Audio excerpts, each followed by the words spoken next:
right, here we go. Wesley. Senators, this is your 10-minute notice. Session will begin at 11:15.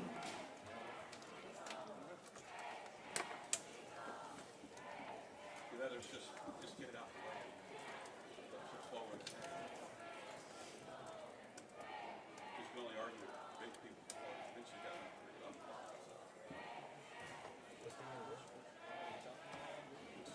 Not the one I'd rather come to. Anfield.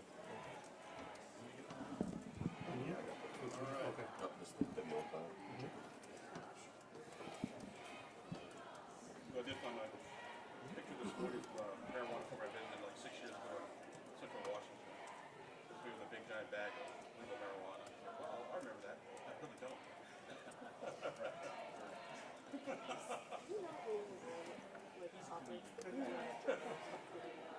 I have no idea. Yeah, I have no idea who that is.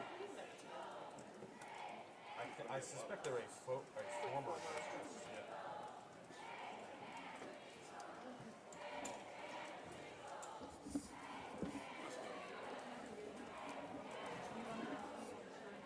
Yeah. Yeah. So we're on standby.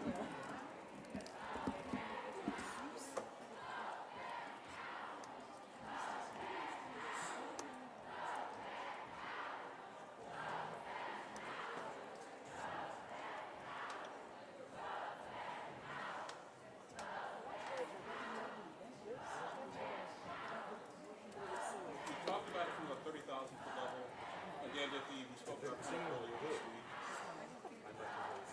So that way he's kind of. Yep. I got the weekend show the technical starting at 1 o'clock. And you can go to our report, so it's all done. But with all this going on, and 1 o'clock we have New York time in May.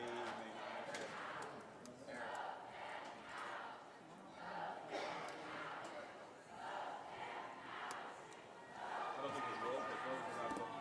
Probably still going about 2:15.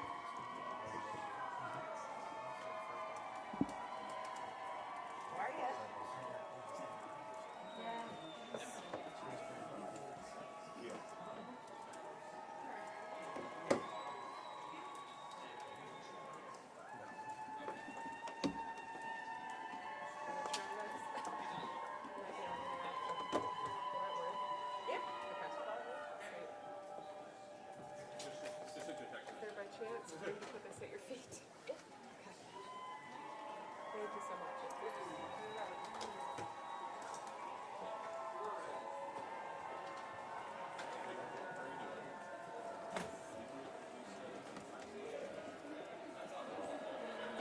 My youngest had a football game last night. They played turkey bowls. Juniors get to seniors.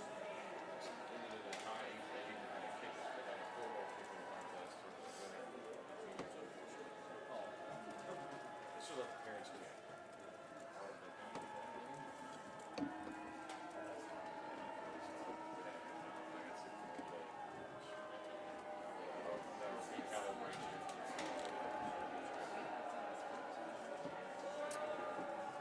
Guessing the Senators have arrived.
Senators, this is your 5-minute notice. Please proceed to the Senate chamber.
You really could have won the book with private income.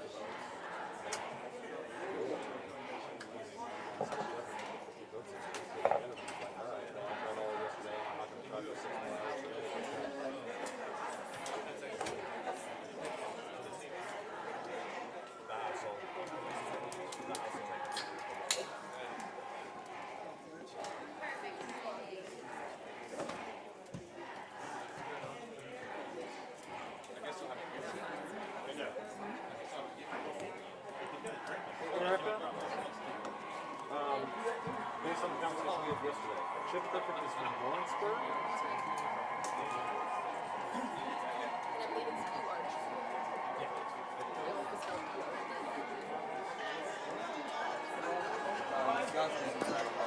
Senators, this is your 2-minute notice. Please proceed to the Senate chamber immediately.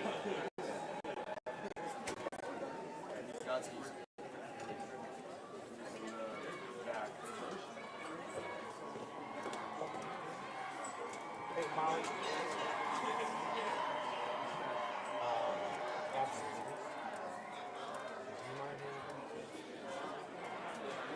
It's on.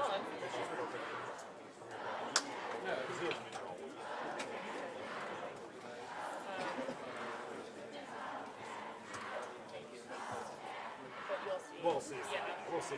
But just, I'm answering a tweet. You do one all.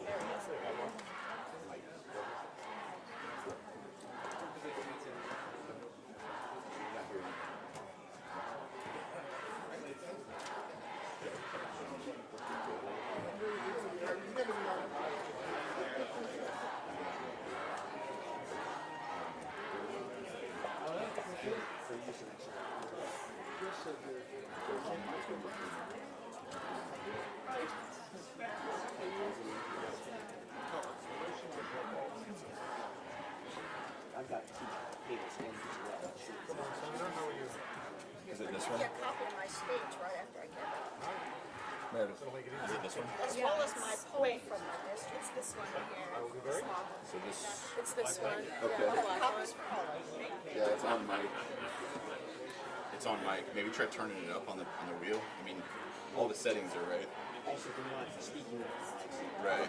It's too bad because it was like So you said you didn't hear anything when they just talked for the 5-minute warning?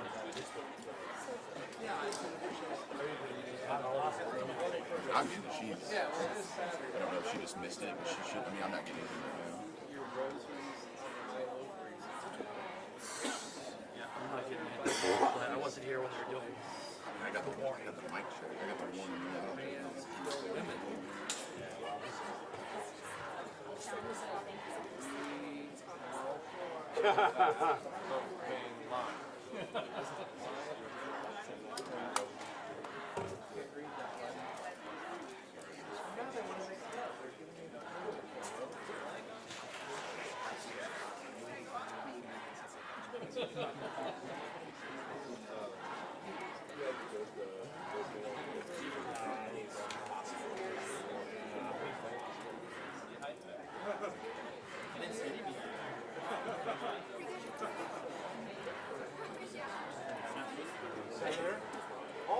legislation for an inflation relief bill?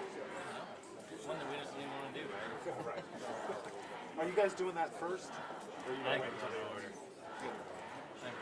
Alright.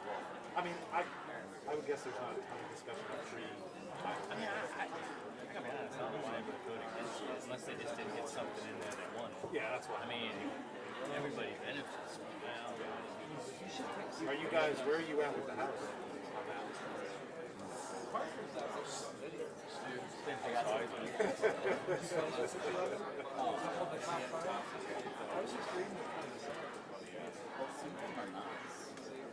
Look, they're kind of flipping me off and stuff.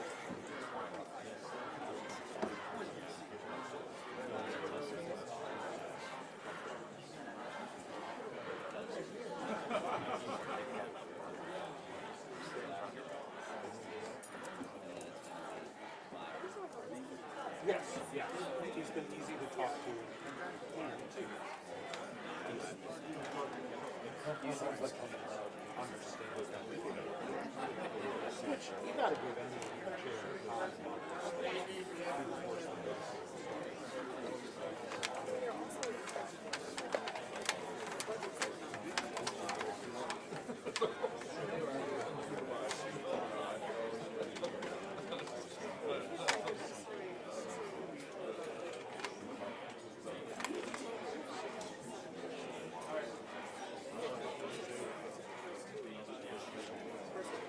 It's still, that's still a problem. It's better.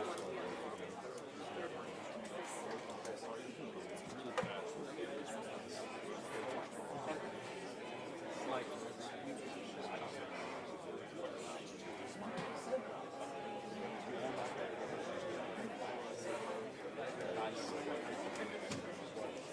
genuinely one of the smartest people I've ever every number back to Oh yeah. Oh yeah. And he was also so good. Before we begin today, I want to welcome our guests in the gallery. As President of the Senate, it is my role to oversee proper protocol in the chamber. I want to remind you that it is our long-standing rules and Senate gallery decorum, and we ask you to follow the following protocols. The gallery must be quiet. Accordingly, there should be no applause, booing, audible talking, or chanting. It is also inappropriate to display signs that might impede the view of others. Thank you all for being here today. The Senate will reconvene. We have bills eligible for third reading. Is there consent to read the roll numerically? Clerk will read the roll. No, we're reconvening. We just reconvened. Senator Bill 1, Senator Glick.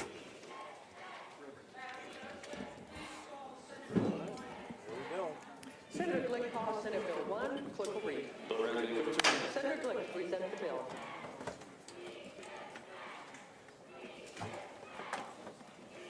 Madam President, members of the Senate, draw your attention to Senate Bill 1.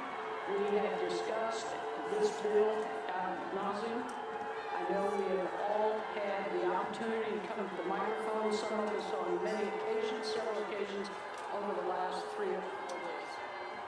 I believe if there's questions concerning specific parts of the bill, I'll be glad to go over them with you, but you have it in front of you, and I am not going to go through it again unless I'm asked to do so in specific parts.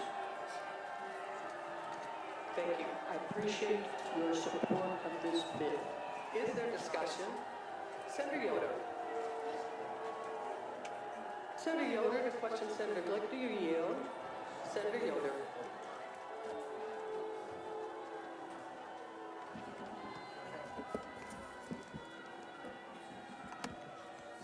Thank you, Madam President. Members of the Senate, thank you, Senator Glick, for taking my questions. My question is one that comes from hours of testimony, expertise, and personal experience. Is it possible for a woman to be pregnant at 8 weeks and not know it? I'm not a doctor, and so from experience, I would think that would be hard to believe that in this day and age you would not know that you were pregnant because of your physical changes that would be happening.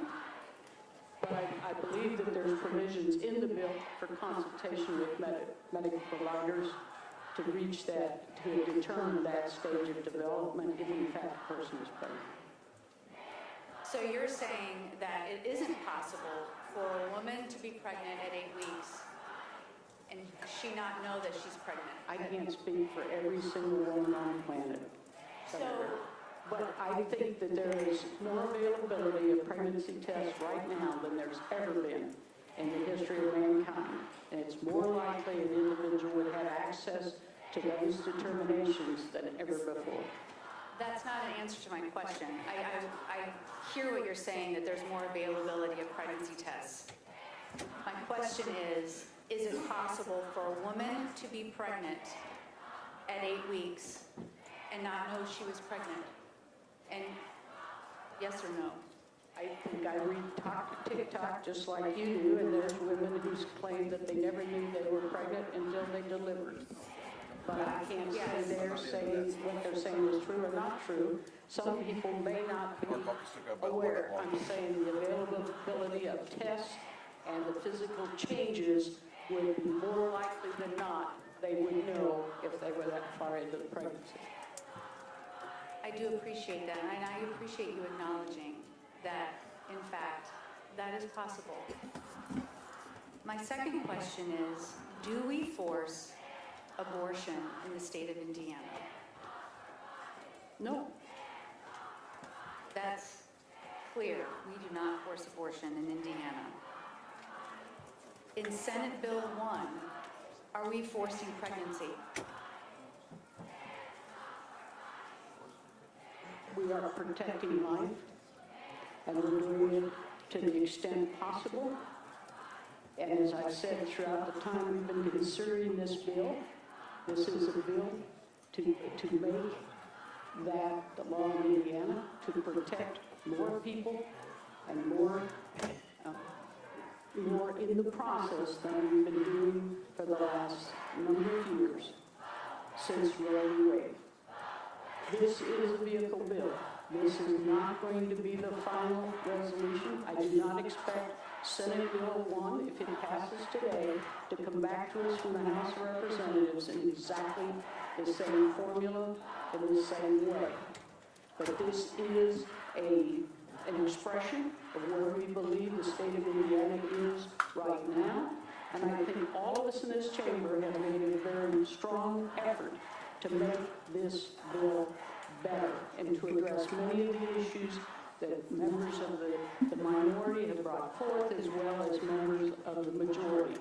We have strived to make this bill better in each step of the process, and I believe that the House of Representatives, if given the opportunity, will join us in that effort to address those issues and those questions. Is Senate Bill 1 an expression of forcing pregnancy? I don't believe so. No more questions. Further discussion, Senator Fedora. Senator Fedora, to question Senator Glick. Do you yield? Yes. Senator Fedora. Thank you, Senator Glick. My first question relates to, on page 9 of the bill, specifically defines the age of whether a minor who's 16, younger than 16 or older 16, it defines the 8 weeks versus the 12 weeks time frame. Is that correct? Yes, it does define that. And then on page 11, it defines or it requires that a minor has to attest that they were raped. Is that correct? Yes, you were here when we voted on those. I believe you voted against those amendments. Right. And then on page 21, I remember, I think it was Senator Freeman's amendment. That amendment specifically allows the AG to interfere with the local prosecuting attorney in the state of Indiana at a county level in case they don't want to follow state law. Is that correct? It adds that appeal to the process. So my first question is, if a 15-year-old under this law, under this bill, proposed bill, if a 15-year-old girl was raped and beaten into a coma, under that scenario, who would be required to give to sign an affidavit and to obtain the notary or notarization of that affidavit? If the 15-year-old is not able to sign that consent, there's a provision in the statute that allows for a court to intervene. The guardian could do it. The parent or guardian could do it. If they're not available or if they were the perpetrator in that situation, then the Department of Family and Children would step in and you'd go before the court. A probate court having juvenile jurisdiction would be able to act for that child. If it was an immediate exigent circumstance where the child was in danger, the 15-year-old was in danger of losing her life, then the medical person could go forward and do whatever treatment is necessary to save the life of the mother. If a minor was raped by a worker at the facility and became pregnant while they were in coma, Senator Benora, we could stand here all day going through all the possible scenarios, but in this bill, we believe that it is broad enough to cover multiple scenarios to, where many of these, if we individualized them, we could be here until next week. But we believe the bill, like most laws, is broad enough to cover many, many different scenarios. But we believe the protections are in the bill. So I'm not delivering speech, I'm just only asking questions. And I think overturning a 50-year precedent is worth staying more than 1 week to protect women in the state of Indiana. But quickly, a final question. Where in this bill does it provide religious protections for those who disagree with the religious views that inform this bill? I'm sorry? Where are the protections, religious protections, for faith-based communities who disagree with this bill? What section of the bill, or which page? We don't put that into the bill. There are protections for those who don't believe in abortion at all. They don't have to have an abortion. There's no forced abortion in this bill. Because my recollection from testimony is that many of my colleagues testified about the role of religious views in informing the amendment that didn't go in the bill, and that's the premise behind protecting life. So I was just confused that those who have different faiths and disagree with this premise, do they have any protections under this bill? I believe there are protections in this bill, and I believe that there are considerations for those with faith and without faith, as our Constitution guarantees us. I respectfully disagree, but I appreciate you answering the questions. Thank you. Further discussion? Senator J.D. Ford. Senator J.D. Ford, the question, Senator Glick, do you yield? Yes. Senator J.D. Ford. Thank you, Madam President and members of the Senate. Senator Glick, thank you for yielding to my questions. My first question is that I don't serve on the Rules Committee, but I did watch the testimony, and I heard that if we were to do this ban, we would see a 21% increase in number of pregnancy-related deaths and 33% increase among Black women. Did you hear that statistic, and do you agree with that statistic? I have no way of knowing if that's a correct statistic. We heard a great many statistics. I would have to know the individual situations. Pregnancy is more dangerous for some individuals just simply because of their pre-existing medical conditions. And it would be very, very difficult to say that just because they were carrying a child that it was going to be that much more dangerous. Yes, for some people, any pregnancy at any time, wanted or unwanted, would be very, very dangerous to their health. And for that reason, many women choose not to have children ever, because simply they could not carry a term or it would be danger to them. Do you believe that the legislation that we have in front of us today is going to ban abortions in our state? I believe that it will ban a significant number of elective abortions in our state. But what I'm hearing you say, without you actually saying it, is that we'll never really be able to ban abortions. Is that correct? No, because I think some abortions that in this bill, there are exceptions for the life of the mother, for rape and incest. And that's a very difficult part, or a difficult part of this statute, or this bill, for many people in this chamber and for a significant number of people out there in the hallway around the state of Indiana. We're trying to hit an area or a place that we can live with, if you will, that we can protect as many people as possible. And that's why this bill was framed the way it was when it was brought, and that's what we tried to do throughout the process. And I think that's the point that I'm trying to make, is that I think, I've heard that the goal is, to ban abortion so we can get away and do away with abortions, but I don't think we're ever going to achieve that goal.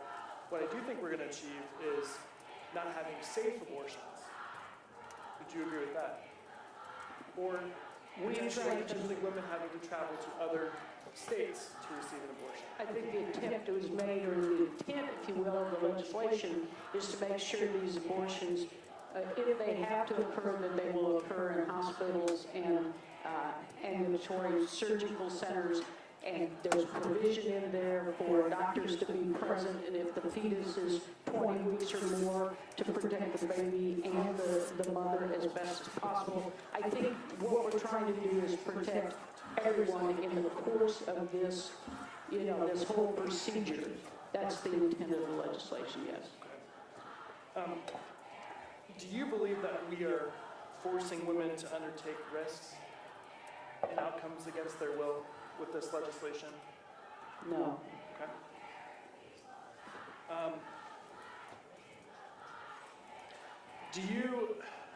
I represent many healthcare providers in the district that I represent, and they have shared with me that they believe that this bill is directly contradicting the medical advice of the American Medical Association, the American College of Obstetricians and Gynecologists, the American Medical Association, as I mentioned, the American Academy of Family Physicians, and the American Academy of Pediatrics. They've all affirmed that reproductive health care is essential to a woman's overall health, and access to abortion is an important component of reproductive health care. Do you agree with those professional organizations and that statement? I have listened to a great many of the same statements, and we had testimony in Rules Committee concerning that. Many of the people in the medical field are concerned about the punitive criminal element of this, that it criminalizes advising. They feel that it's not clear on what can be said, what can be done, what recommendations can be made. And that's, as I said before, I feel this bill is a vehicle bill. I think that it can be tightened up in some of those areas. I have concerns for the medical community, because at no time do I want anyone who's going through a pregnancy, the gestation of her child, the medical issues attendant to that. I don't want to interfere with the doctor-patient relationship, nor the advice that a doctor can give to their patient, which is for the care of the mother and the care of the child. No more questions. Thank you, Senator Glick. Thank you. Senator Taylor. Senator Taylor, the question, Senator Glick, do you yield? Yes. Senator Taylor. Thank you, Madam President. Thank you, Senator Glick, for answering the question. And thank you for this discussion. So you, in your testimony, said, or at least one of the questions you answered, you said that this is an expression of where we are now in Indiana. What does that mean? I believe this is what we have arrived at today here in this bill. And I believe there are reasons to differ. Obviously, from the hallway, we can hear that many people do disagree with us. But we also have heard from the hallway, if you will, of people that think we don't go far enough. And so that's why I think this bill and the language of this bill is a continuing process. And I think that as it goes through the same procedures that we've gone through here in this chamber, that it will be reasoned out by good people on that side and come back to us, probably not in the same situation or the same condition it is right now, but it's a start, and I believe it's a step in the right direction. Thank you. to answer your question. Senator Glick, there's a group, I believe it's called Indiana Right to Life, that does surveys of members of the body in order for them to receive the endorsement from Indiana Right to Life. Are you familiar with that survey? I have seen their survey. I've seen surveys by a number of groups over the years, of course. And so, did that group endorse you in your last I think they did. I think they did. Okay, I'm glad they did. So, do you consider this piece of legislation pro-life? Yes. Okay, thank you. Now, in that discussion of the pro-life, do you believe that these exceptions are consistent with the ideology of pro-life? If you're talking about pro-life in terms of do I believe in the cherishing the lives of human beings, you bet. Every day, 7 days a week, twice on Sunday, across the board. Do I believe there's exceptions? They're in the bill. I believe we've discussed many of those, and does everyone agree with the same reservations that I have? Probably not. So do I have a card-carrying member of an organization? No. But I have personal beliefs, as does each and every one of the 50 people in this chamber. Glad you brought that up, because speaking of the 50 members of this chamber, you keep using the term "we" when you talk about what we have come up with. When you refer to "we," who are you talking about? Individuals so far that have been assisting with this bill and have voted in favor of certain items in this bill, various provisions, have tried to put together a positive statement and a law for the state of Indiana to live with in response to Roe versus Wade and Dobbs' decision. I'm going to get to Roe versus Wade. I understand you will. I was expecting it sooner rather than later, but what I'm saying is, we is not the universal 50 people all agree. I'm not sure even all of the Republicans agree or all the Democrats agree on any one thing. But I do think that as we work through, it's a democracy or a democratic republic, and we try and represent the views of the majority of the people in our districts and in our state. And I think that's the intent of everyone in this body. Now you just added to my question, because you said a majority of the people, that you trying to convey the majority of the people in the state of Indiana. You believe that a majority of the people in the state of Indiana want this piece of legislation. I have not talked to all of them. I've talked to some of them. I've seen some polls, if you will, that said that it doesn't reflect. I've seen some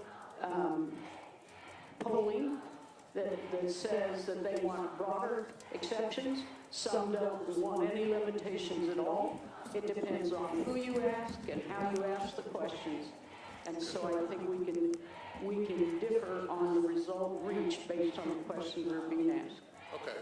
And you testified just now that there are no forced abortions in this legislation. Am I correct? Yes. Okay. So what do you determine, what is forced abortion in your mind then? I see nothing in this bill that forces an abortion. I disagree that there's not a term. I have a definition of forced abortion. What is your definition of forced abortion? I don't think there's any place in this bill that says someone has to receive an abortion. All right, so now that is your definition, that somebody has to receive an abortion. That would be force, coercion. Okay, so if you put a limitation on the number of weeks that a woman has to make a decision as to whether to carry a child, a fetus, to term, before, and I'm only going for the bill you wrote, they must have the abortion unless they are if they are over 8 weeks, if they're over 16. I think what you mean is they must have they deliver the child, that they're not allowed an abortion. No, well, yes, if they're young, yes, they must have an abortion to exercise their decision.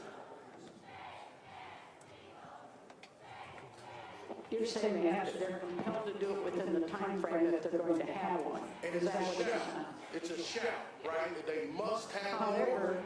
that in the bill, if the life of the mother is in jeopardy on the delivery of that child because of that child, because there is a problem or a fatal fetal anomaly or whatever, the doctor and patient can make a decision after that time. It's just not an elective procedure at that point unless there's a danger to the mother involved. I didn't bring up the life of the mother. I can get to that in a minute. But here's the issue. My question is kind of simple, and I think you're making it a little difficult. If you don't get to a doctor, if you get to a doctor before 12 weeks, and let's say it's week 11, and you want to make a decision on whether or not to carry that child to term, you are saying you must make that decision before the 12th week. Am I correct? That was the will of the chamber on the vote on that issue. So it is a forced abortion. The will of the body, the majority of the people here voted on that to include that in this bill. Does it say you can make your decision later than 12 weeks? It says that it must be done before, It must. up to 12 weeks for someone who is under the age of 16, and 8 weeks if it's a person over the age of 16. So you must get the abortion within 12 weeks. You have to elect to take that. You don't have to have an abortion. There are other alternatives. I agree with you. But if you want to have an abortion, you must do it before 12 weeks. If you want to have an abortion, you have the election to do it, but you can't wait till after 12 weeks to do it. So you must have an abortion. If you've been raped, if you are in that situation, then it cannot linger, it cannot continue for an extended period of time. For many of us, it's a challenge because it's more likely that a person can be talked to and the situation can be addressed and maybe talked out of an abortion at all. Okay. The longer they carry a child, to term, for example. Okay. But that was the will of the body, and that's what's in the bill. However, we have another chamber, and they may see it different. Yeah, I don't want to get into that. I don't think you do either. But the 14th Amendment, what other rights, since you are an attorney, we all study constitutional law, what other rights are given to us as citizens in the 14th? Well, let me start. Roe versus Wade was decided on the 14th Amendment, correct? The initial decision. I don't know. Okay. So that you don't know, I can read it. Would you like for me to read it to you? No, it doesn't stand. As I understand, it's been overturned by Dobbs. As I recall, it's been overturned and the issue has been sent back to the states. That's why we're here. I didn't say Dobbs. I said Roe versus Wade. And I said Dobbs sent it, reversed it, and sent it back to the states for a determination. I agree with you. But under Roe versus Wade, was it the 14th Amendment that they used to justify allowing a woman to have an abortion? I don't recall. Okay. Thank you. Now, under Dobbs, did they decide that the 14th Amendment didn't apply? I don't know.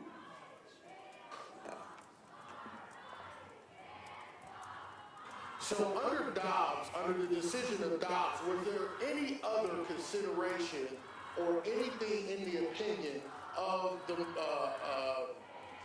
majority that talked about the 14th Amendment? I don't recall.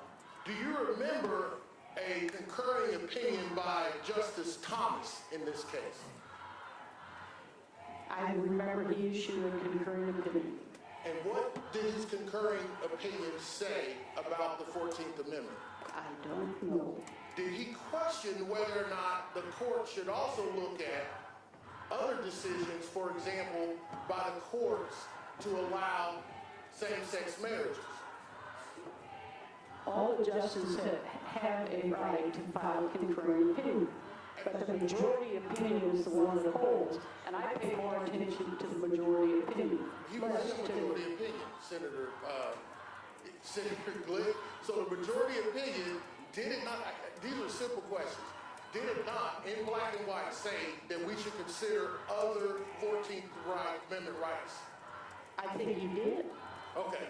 So, you know, In a concurring opinion, which is not a majority opinion. Senator Glick, being a scholar and a lawyer yourself, do you understand that the only reason you have a right to vote is because of the 14th Amendment and the Voting Rights Act of 1965? No, I think I got mine with the 19th Amendment in 1921. Your right to vote? Yep. Okay, so when did I get my right to vote, or people who look like me? I think you got yours probably in 1867, maybe 1865. Okay. Yeah. Now, those rights You guys got to vote long before we girls did. You forget. We had to wait until 1921. guys that didn't look like me got to vote way longer. I understand. So, I understand. So under those Voting Rights Act, there was, in 1965, there was a court case that said that you cannot abridge a person's right to vote. Am I correct? Yes. Okay. So, in doing so, the Supreme Court made that decision. It wasn't Indiana, right? Right. So, Senator Glick, well, let me get one more right that was given through the 14th Amendment. Are you familiar with the 14th Amendment case of Loving versus Virginia? I'm familiar with Loving versus Virginia. And, yes, and so in that case, states had long time barred people of different ethnic backgrounds from marrying each other. And the Supreme Court decided that these two people who are of different ethnic backgrounds should have the right to vote. And they used for justification the 14th Amendment. Am I correct? I believe they said they could marry even though they were of different races. But what did they use as justification? Tell me. The 14th Amendment. Okay. Do you find it ironic that we are here today in 2022 saying to the people of Indiana that a constitutional right that was given a while ago, the state of Indiana is going to take it away? I believe that the Constitution of the United States only counted some people at 3/5 of a human being, but we changed that when we found it. When we found it was something we could no longer live with, and we changed it, and we did it in a democratic fashion. And I am certainly glad that we did, but it started this nation's history, and it was something that we had to live with for a long period of time. I'm glad the United States gave women the right to vote, and people of color, and all citizens of this country the right to vote. Do you think that this decision that you're making today, if it becomes law, will scar the history of the state of Indiana? No. I have no more questions. Is there further discussion? Yes, Senator Lannon. Senator, Yes. before you yield, Senator Lannon. Thank you, Madam President, members of the Senate. And Senator Gluck, I respect you so much, and I like you so much. And I know this is a hard task that you have carrying this legislation, but I want to ask you a question about something you said. I think when Senator Yoder questioned you, and you said this is not a forced pregnancy bill. Is that correct? That's correct. All right, so I'd like to give you a scenario and then ask a couple questions, if I could. Because underneath, when you say this is not a forced pregnancy bill, but it's not a bill that allows a choice to a woman under certain circumstances as to whether or not to continue her pregnancy or to have an elective abortion. Is that right? Correct. So there becomes a point in time under this bill in which the woman has no choice. Correct. She has to remain pregnant. Correct. So if you had a young couple planning a family and they were determined that now was not the time to have a family, to have a baby, and let's say even they were using contraceptives. Are all contraceptives foolproof? Absolutely not. So you can get pregnant even when you don't want to be pregnant. Is that correct? I believe so. And so under the current law as it is, doesn't the woman, and in consultation with her husband, doesn't the family have the right to say, we elect not to have a child at this time, and the woman can terminate the pregnancy? Underneath the law as it is right now. So that's the truth. As it stands right now, I believe that they have 22 weeks. It's either 20 or 22 weeks in Indiana to take that action. Underneath my scenario, the woman's not been raped. She's not been a victim of incest. Same situation. Because it's not a forced pregnancy bill, as you say, she can terminate this pregnancy underneath this bill? She can't terminate the pregnancy under this bill. This bill pretty much stops elective abortions in the state of Indiana. 98.5 of those types of abortions will That's stop. right. And so heretofore, her choice will no longer be a choice, correct? Correct. And as much as she and her husband do not want to remain pregnant, she will be forced to remain pregnant. Because this bill, if it becomes a law, the state of Indiana says you must remain pregnant. That's a fair statement, is it not? I think force we dealt with in terms of rape and incest. Where in the bill? This bill says that responsibility comes in at some point in time, and we just don't allow indiscriminate abortions at any time during the pregnancy. And can you explain to me how that's different than being forced to continue your pregnancy? I mean, let's cut through, the semantics of this. We all understand plain English. That is a forced pregnancy. Not Forced pregnancies and you're not forced to become a parent.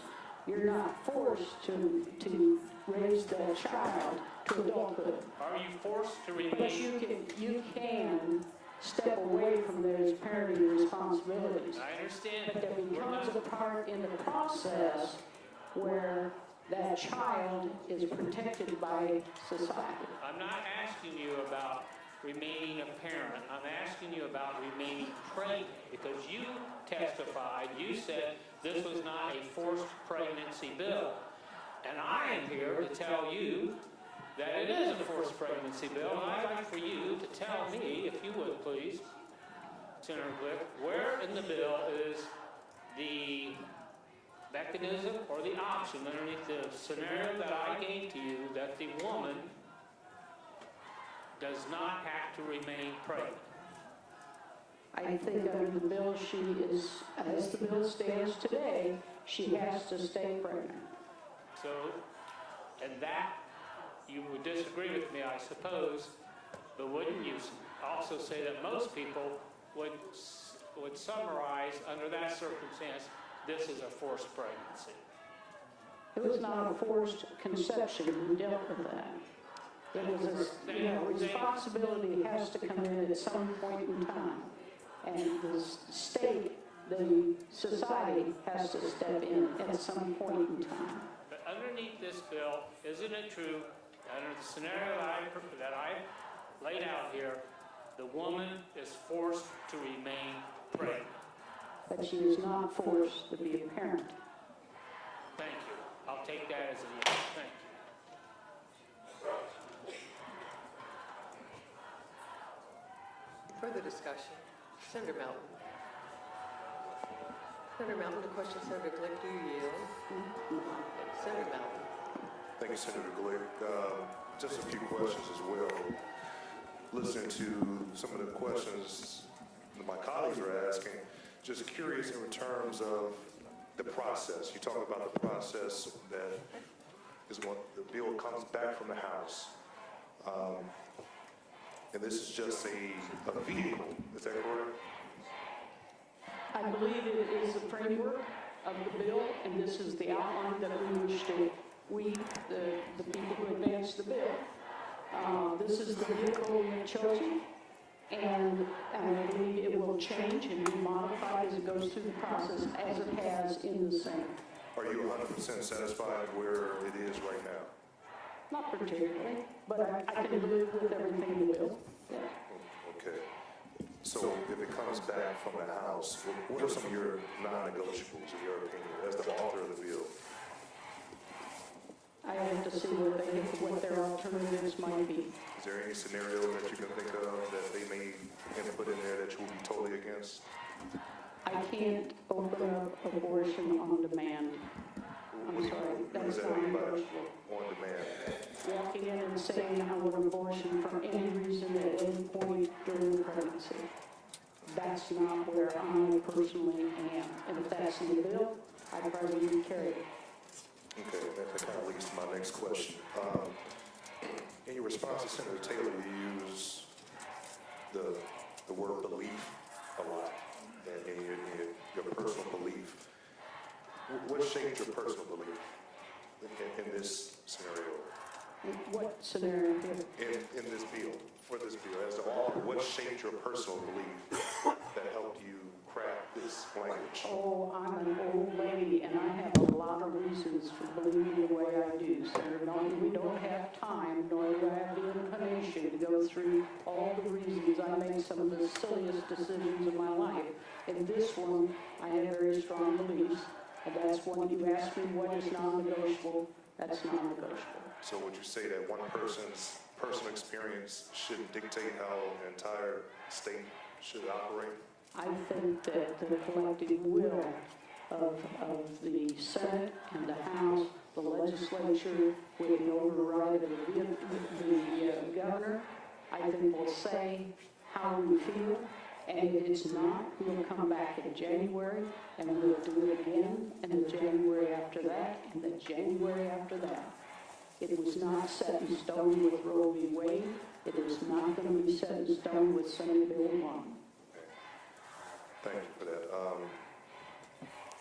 In testimony or in the committee, we heard a lot from individuals that brought up their opposition or seeking an exemption because of religious belief.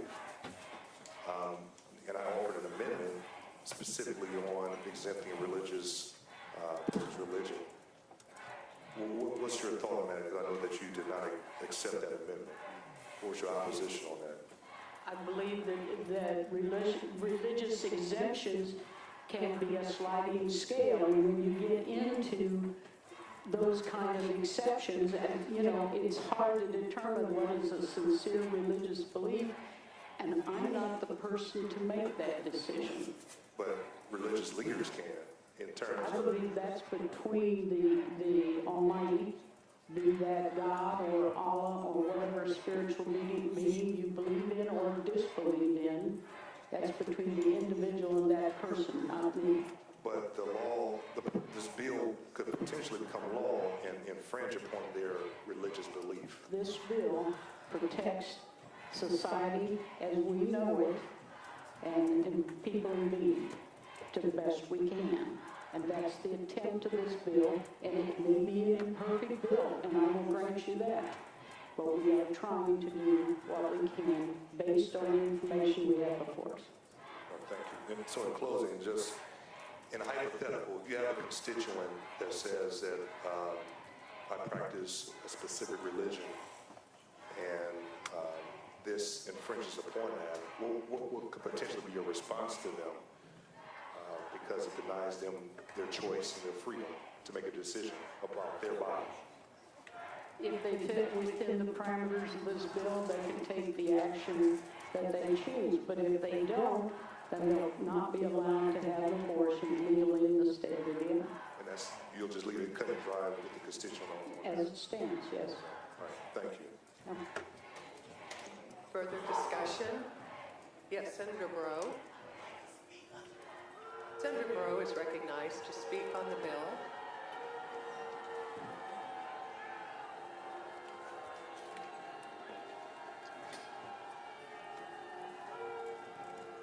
Thank you, Madam President and members of the Senate. I and my caucus members were fanatically intent on making this bad bill better, as evidenced by all our amendment attempts. That's something we don't generally do. However, we were so committed to improving this bill because we know this is such a consequential piece of legislation that will affect lives. It is a consequential piece of legislation that can harm women, children, and families. You know, I never considered that when I joined the Indiana General Assembly that I would ever be responsible for a law that hurt people, especially a law that hurts women, and especially black women, poor women, black children, and poor children. A bill this consequential deserves to be fully debated and vetted. Yet many of our efforts on the Democrat side failed to receive what I believe to be a fair and objective hearing. The outcome of today's vote was well known at the start of this special session. The details remain to be nailed down, but we will finish with what was known at the start of this session, and that is that in Indiana, abortion will be banned. Thank God, though, you can get an abortion if you are impregnated as a result of rape or incest, but only after the victim of rape or incest completes and files a signed affidavit attesting to her victimization, coupled with the victim recovering from her experience. She recovers from being raped, or she recovers from having an incest experience. And then she has to, within 8 to 12 weeks, terminate that pregnancy, depending on her age, from the date of the dehumanizing event. We are asking a lot from a victimized individual with this bill. If you become pregnant outside of incest or rape, you are now forced to give birth, and that's what it is. You're being forced to carry a baby to term. Roe never forced a behavior on a woman. Roe was enacted using democratic empowering principles. It gave women a choice. Today's bill mirrors autocratic laws found in non-democratic societies around the world. The global trend is toward a liberalization of abortion restrictions. Yet here, in the beacon of democracy, we are reverting backwards. As for doctors, this bill's guidance is as clear as quicksand. Reasonable medical judgment, defined as medical judgment based on facts judged to be reasonable by a reasonably prudent doctor. One can say the same type of prudence used by Dr. Caitlin Bernard. If the prudent judgment used by a doctor is questioned and an unlawful abortion is believed to have occurred, the AG can revoke a medical license with evidence of a perceived violation. I predict we will see fewer well-trained and highly skilled OBGYNs selecting Indiana as a state in which to practice. There can be little sadder than a woman being forced to give birth. To be clear, Most unwanted children are the result of poverty or timing, not an insufficiency of love. Studies show that there are long-term consequences to the life outcomes for children that women are forced to have. Martin Luther King said it well when he said there is scarcely anything more tragic in human life than a child who is not wanted. That which should be a blessing becomes a curse for parent and child. And sadly, it can become a curse. There has been considerable work and many studies conducted on unplanned pregnancy and unwanted births, with more than 60% of the 92% of unplanned pregnancies also being unwanted. Those who purport to be protecting life, when you support abortion restricting laws like the one you're discussing today, believe that the problem of unwanted, unplanned pregnancies can be solved with adoption. Yet research shows that less than 4% of unwanted pregnancies result in adoption. Among women who seek an abortion but are denied it, more than 90% choose to keep and raise their children rather than place it for adoption. What is life like for these children? A research article published in the Journal of American Medical Association Pediatrics indicated that babies born to women who desired abortion over birth were more likely to live in households where there wasn't enough money to pay for basic living expenses. Women were also much more likely to report poor maternal bonding, feeling trapped as a mother, resenting their baby. Additionally, these children suffer from more delinquency and psychological problems compared with wanted or planned children, ultimately becoming a societal concern. Yet many supporting Senate Bill 1 earnestly believe they are saving lives. And while Senate Bill 2 does indicate some understanding of the cost of forced pregnancies, it appropriates only $45 million, much of which will most likely go to outfits void of family planning options that include contraceptives. And some of those dollars would go into organizations that are unlicensed medical facilities. But of more concern is that those funds are unsustained. We will have to come back each year and fight for the funding, the programs that these mothers and children will require throughout their lives. The decision to have a baby is a complicated balancing of responsibilities and opportunities that must be weighed by each woman, not made by politicians or Supreme Court justices. If a woman wants an abortion and cannot get one, she very well may face diminished opportunities to achieve other life goals, gain secure financial footing, and have a child she can cherish and support. Senate Bill 1 is a flawed bill that strips a woman of her right to choose when and whether she wants to give birth or be a mother. It is a quagmire for physicians, and it is unprogressive and backwards thinking. It feels very much like an attack on womanhood. I mean, we don't restrict a man from receiving a vasectomy when men can impregnate multiple women at any one time, while women give birth within only a 9-month period. Yet it's the woman that's being restricted. In the history of Indiana, this will be a bad day. There are some in this chamber who rejoice about what we're doing today. I, however, bow my head in shame and sorrow and pray that this regressive and cruel policy fails to become law in Indiana.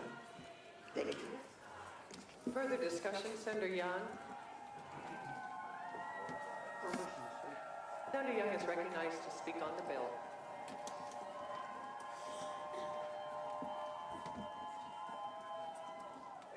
Thank you, Madam President, members of the Senate. I know this is the toughest decision that any of us are going to make in our lives. And I think most of us don't want to have to be here for this decision because it's so tough. And I understand it. I don't have any animosity against any member about what they believe, what they think, or how they're going to vote.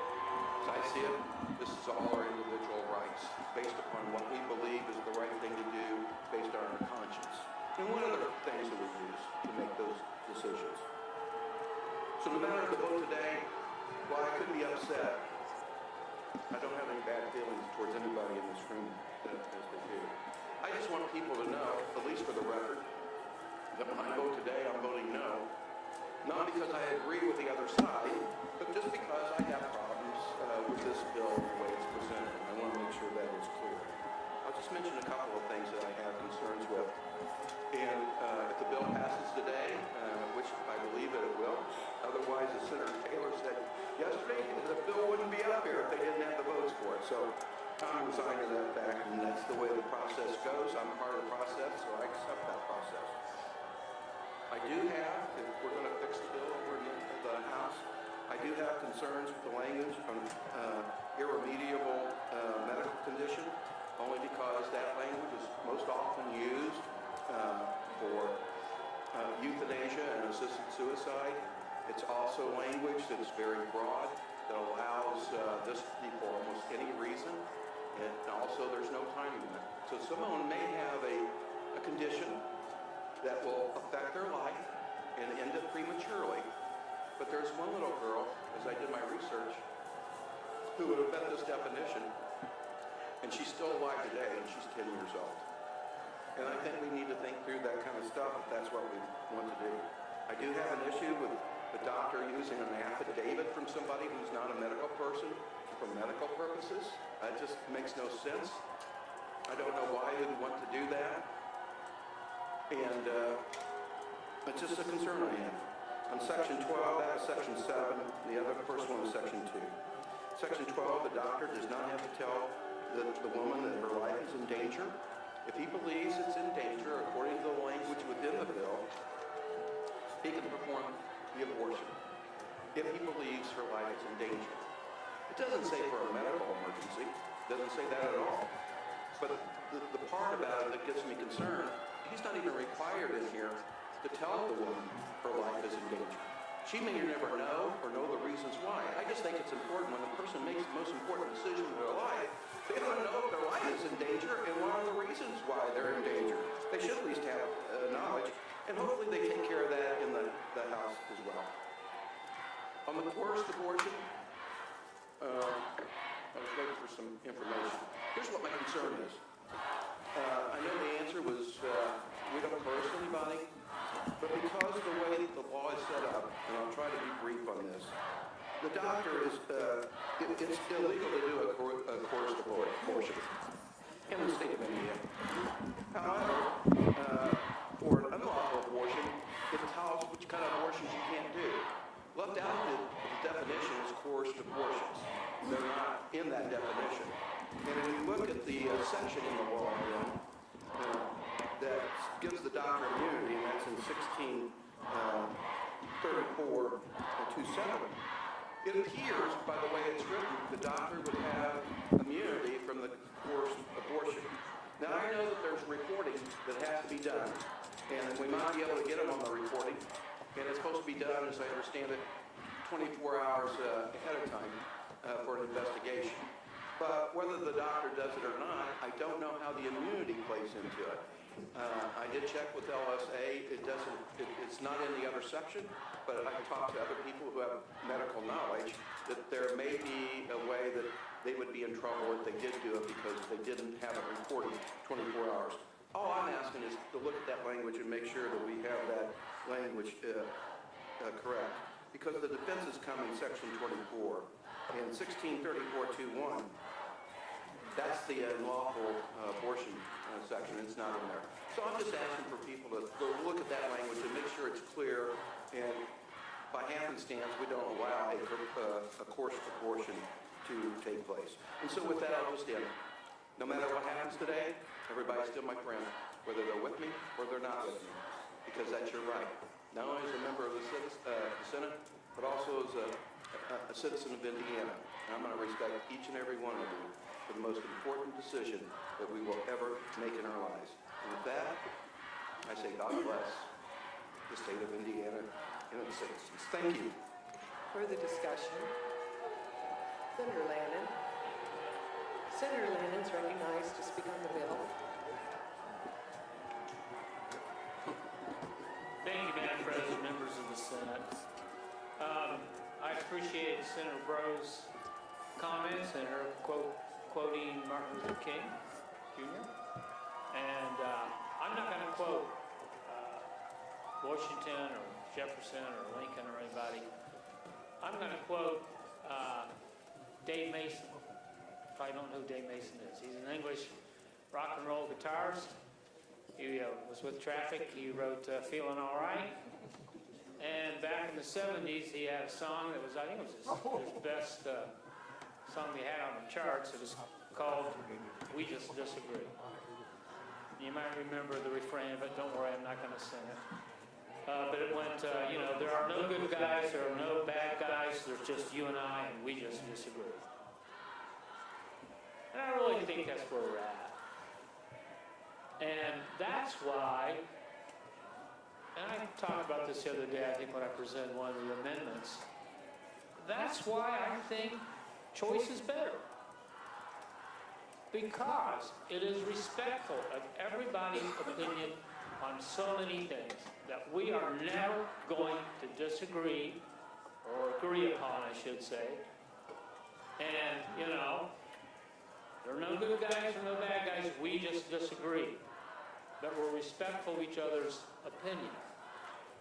But there is no choice in this bill as it is written.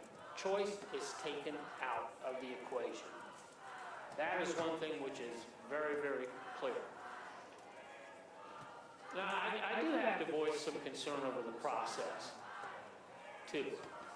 You know, the governor called us down here back in June or whenever it was, wanted us to be here on July 6th, if you remember, for economic relief. And somehow we're here now on the issue of abortion. After 50 years of choice in this country and in the state of Indiana, we get called down here pretty much on a spur of the moment type of a thing, and in 2 weeks we're supposed to fashion the policies on choice, or I'm sorry, on abortion at this point in time. So, you know, I have to say, I think there's a lot of pressure to pass something and pass it too quickly, in my opinion. You know, really, if you look at what happened in committee on this, there was no testimony in favor of this bill as it's written. And I hear, you know, the author of this bill talk about this being a vehicle bill and that it's going to change and what have you. But it hasn't changed very much from the way it came out of committee, where actually nobody was in support of this bill. And certainly, if you believe in choice, if you believe in the law as it is right now in the state of Indiana for a woman's right to choose, you can't support this bill because it's out the window. And we had 18 votes the other day on the exact opposite end of the spectrum, that if you want no exceptions whatsoever for the right to get an abortion, then if you combine, really, this bill should go down to defeat today. I suppose it won't, because as Senator Young said, it wouldn't have gotten called if that's the case. But that just tells you the state of this bill. This bill should not pass. Clear and simple. It's just that simple. But I think because of the pressure that's being put by the most extreme attitudes towards abortion, and there being absolutely no exceptions to abortion, there's a feeling we've got to do something. We're not going to take the time to properly analyze what is it that most people in the state of Indiana really want, what makes sense. We're going to pass something. So I fear we are going to really pass a bad bill. A bad bill that doesn't have sufficient consideration for the victims of rape and incest. When you look at the time limits that are in here, 8 and 12 weeks. And I heard, you know, some of the testimony here about whether a woman should know that they're pregnant within those time periods. I can tell you they will not in many, many cases, especially the most vulnerable of victims that we might be talking about. Young women women who have never experienced their bodies before in any ways, more or less have any idea. They're like the 84% of the people sitting in this chamber. The men will never experience and never be subject to the provisions of this bill. And yet, we're going to say to them, within 12 weeks, you have to make the decision, whether or not you're going to have an abortion or not. I actually think it's going to result in the decisions being made, I'm going to have that abortion because the Indiana General Assembly, the 84% men in the Indiana Senate, don't give you enough time to really stop and think and counsel and know you're pregnant and know what you want to do. And so, if they came to me and said, tell me, Senator Lamb, what's the law on this? I would say, I can tell you what, I tell you one thing, you only have 12 weeks to make up your mind. So if you're going to get the abortion, you better do it. So you may be actually enacting something which is counter to what you really want to do in this particular case. And I have to say, I do take exception with the idea that this male-dominated General Assembly is going to tell every woman in the state of Indiana, what are your options? You don't have an option. We tell you what it is. And all due respect to Senator Glick, this is a forced pregnancy bill. It is a forced pregnancy bill. If you can tell me the hour which exists at this point in time for a woman in this state to control her own body, and no one's saying all the way throughout the pregnancy, that's not the law in the state of Indiana. You have 20 weeks. So we don't want to, exaggerate what is the true state of the law in the state of Indiana. But if you can tell me where in this bill it preserves that choice to the women of the state of Indiana, well, please do, because it's not in here. After a certain point in time, and with very limited exceptions, you are forced. Once you become pregnant, whether you want to become pregnant or not, whether you've been told you're going to have a very difficult pregnancy or not, you are forced to remain pregnant. It's just that simple. There's no way other than that. So,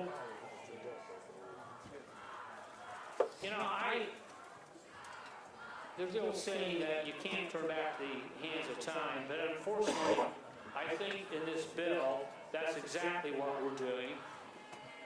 And I'm afraid that with these tight timelines and the other restrictions, you have to sign the affidavit, you have to go through the red tape, because we don't really trust victims of rape or incest.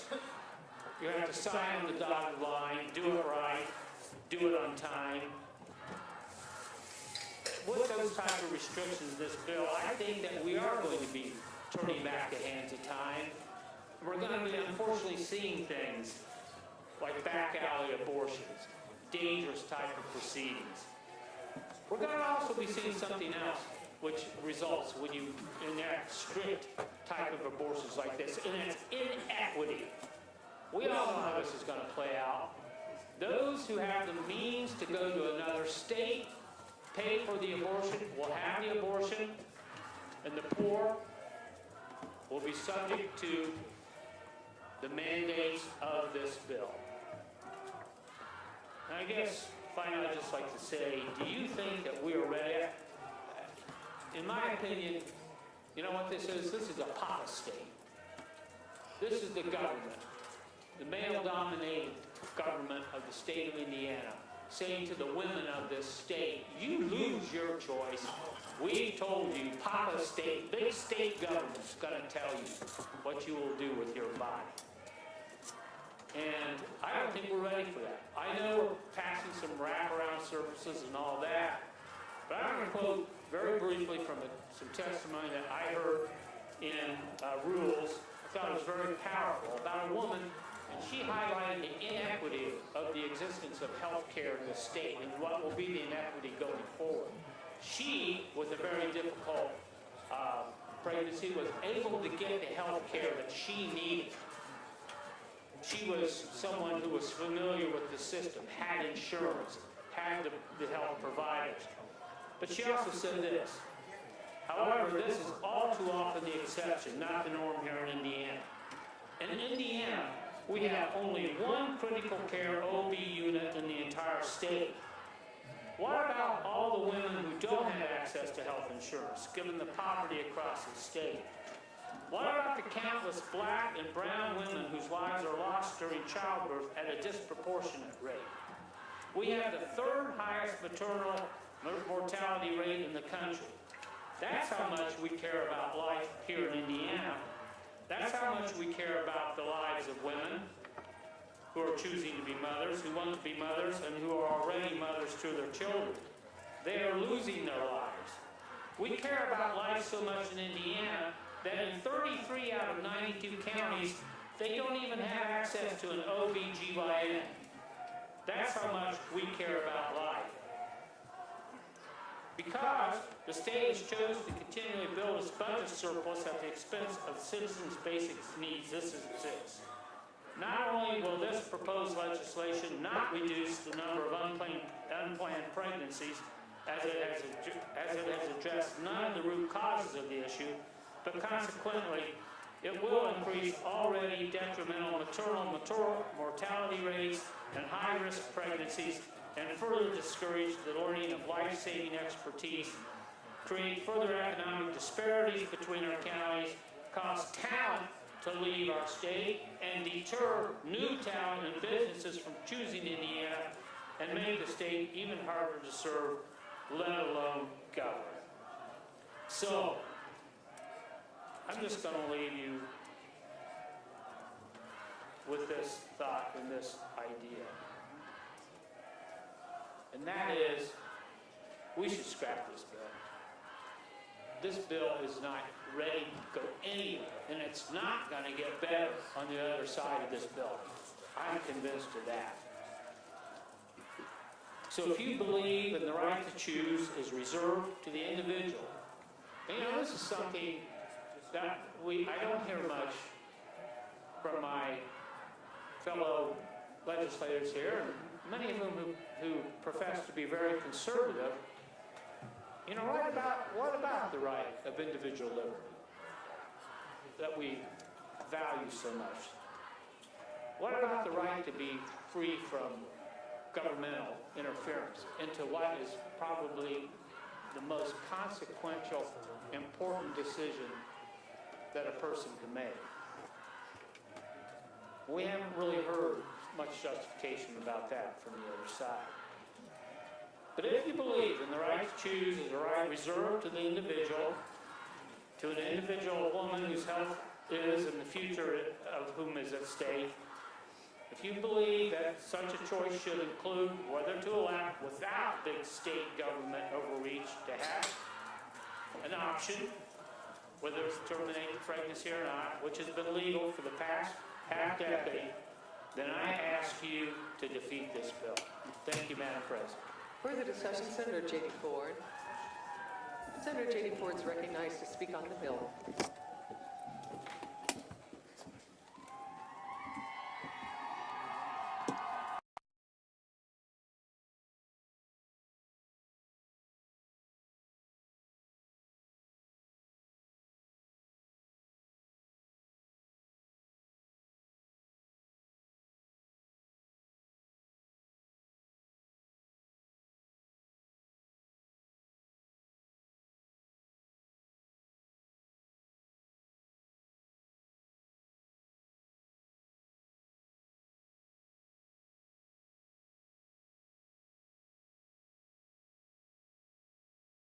Is right. We are here under the guise of economic relief. But the conversation yesterday that Senator Holman and I had, that relief isn't really coming until the fall. So really, we are here to talk about abortion, and Hoosiers are smart enough to know of what we are doing down here. I represent District 29, as you all know. I pride myself on monitoring the email inbox and the phone calls that come into the office, and I will say that they are very clear about my vote here today. What I'm hearing from them is that Hoosiers support Roe v. Wade. They reject the notion that Dobbs kicks it back to the states. And I think, Senator Taylor, you're right. If we start kicking it back to the states, we're going to see decisions like same-sex marriage, Loving versus Virginia, and others. Contraceptives is what Justice Thomas also put in his concurring opinion, come before us for a vote. I'm also hearing that banning abortion isn't a pro-life policy. I'm hearing that this is blatant government overreach. I'm hearing, as Senator Lana mentioned, that the special session in process, 1 week to make a decision that is monumental. We all know that. We've said it from the very beginning. Abortion will topple our economy. Healthcare providers will flee our state because they are not being allowed to provide all and best available care to patients. They will have to drop out for their sanity after watching women's lives ruined time and time again. Hoosiers will be damaged as a result of this. Women who want to carry difficult pregnancies to term will be unable to find adequate specialized care. I'm hearing that.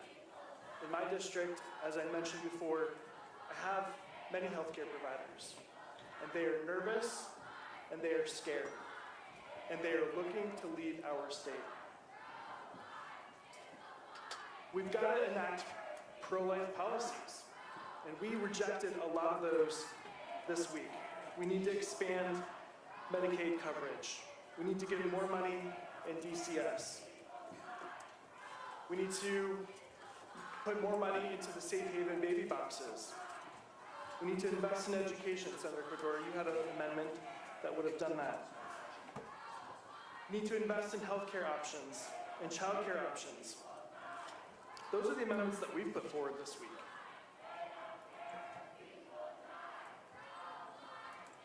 We are undoing 50 years of precedent in our country. And I know that people have said that this is an attack on religious freedom, but it certainly is.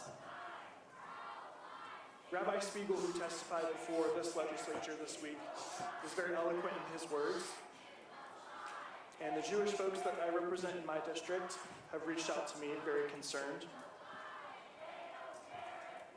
And so I just feel like we are heading down the wrong path. We are at a fork in the road, and we can either choose to go down one path, the path that we've always gone down, or another path. And that is taking our state over the cliff. I want to turn now to the affidavit part of the bill. I just find this piece so insulting, and I want to thank my colleague, Senator Young, for highlighting that in his testimony before you here today. The affidavit piece, as I mentioned yesterday, will women have to keep the affidavit on their person?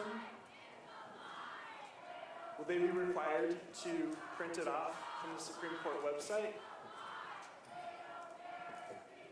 It's insulting to survivors of sexual violence who are at a very traumatic point in their life for them to have to complete that and then get it notarized.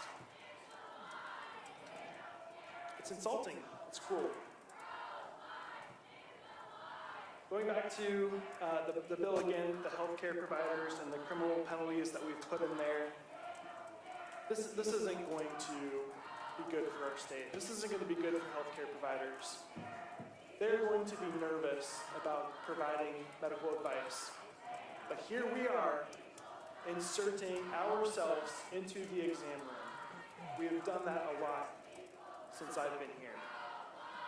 In the exam room, the bedroom, the bathroom. Let's get government out of these decisions.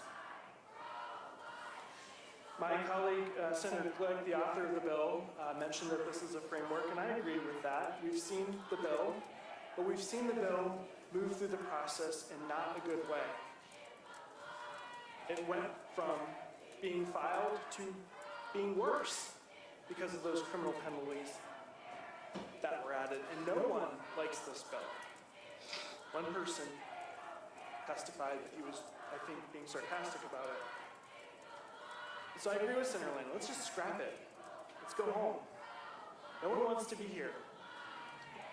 At least that's the sentiment that I'm getting from all of you. But don't be mad at us. We're not the ones that called us back here. I didn't sign a letter asking the governor to be back here. I also want to talk a little bit about this institution. There are some days when I leave out here late at night or coming early in the morning, I walk under the dome and I look up. And I just stand there and admire the beauty of it all. And Senator Thomas mentioned on his testimony that there were some days he thought he didn't think that he could or should be here, and I agree with that. There are some days where I think to myself, am I smart enough to be here? Should I be here? But then I'm reminded that the people elected me to be here and to be their voice. And that's why I take my job so seriously. That's why I do my very best to represent them here in this body. But this body, I have seen this past week, the decorum and the respect for the institution erode just slightly. And I would ask that we think about that. Because I would say that one of the things that I relish when I go back out into the district and talk with constituents is that we are not like Washington. We get things done here.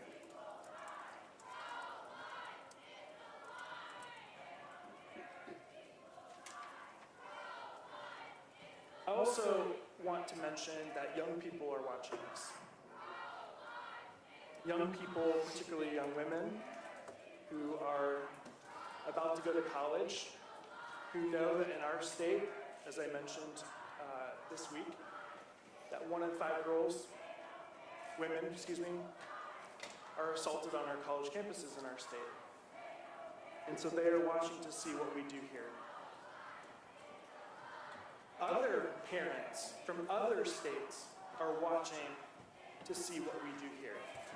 They want to know, should I send my daughter to Indiana if this bill goes forward? I also have to believe that the young talent of our state is going to be impacted, particularly our companies who are trying to bring the most talented, most educated folks, the best and the brightest to our state. And I believe that that is going to have a severe negative impact on that.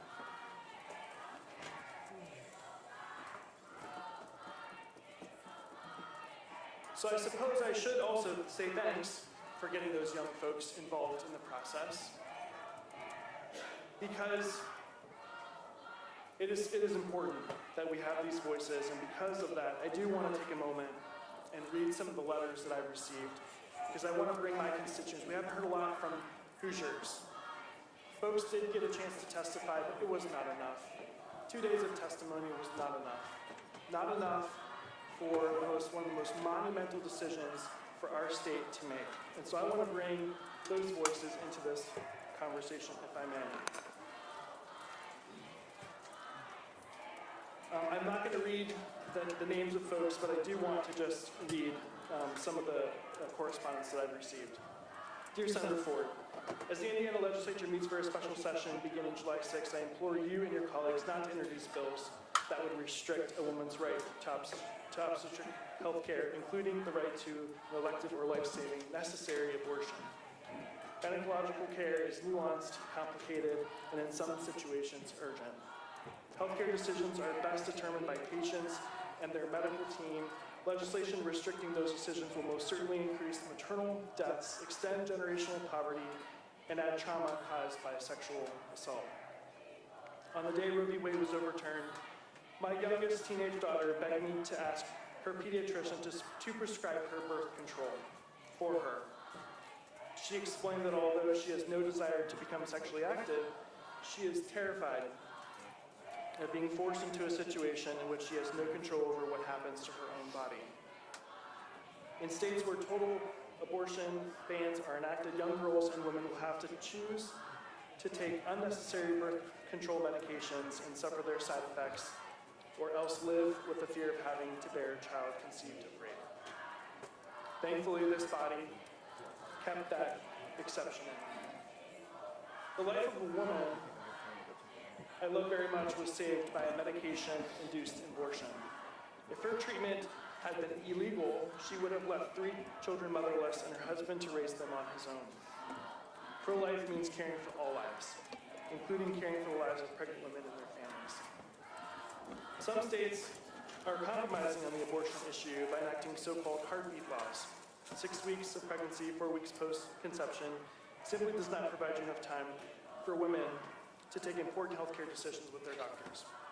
I beg you to educate yourself on this issue in which women and girls may find themselves needing abortion services. All Hoosiers deserve to have well-informed legislators. Please, for the safety and well-being for every woman and every girl in our state, do not further restrict abortion care.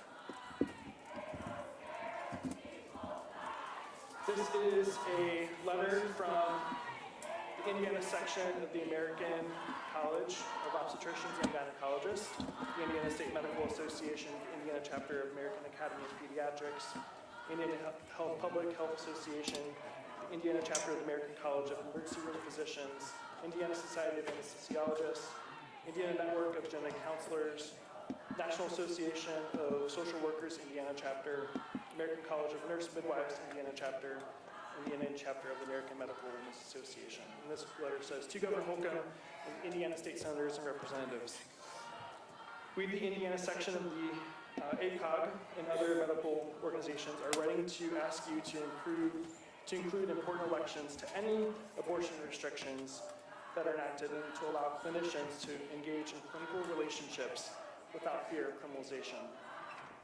If Indiana were to institute a total abortion ban without exceptions, experts predict we would see 21% increase in the number of pregnancy-related deaths overall and 33% increase among Black women, which was the question that I asked my colleague earlier today.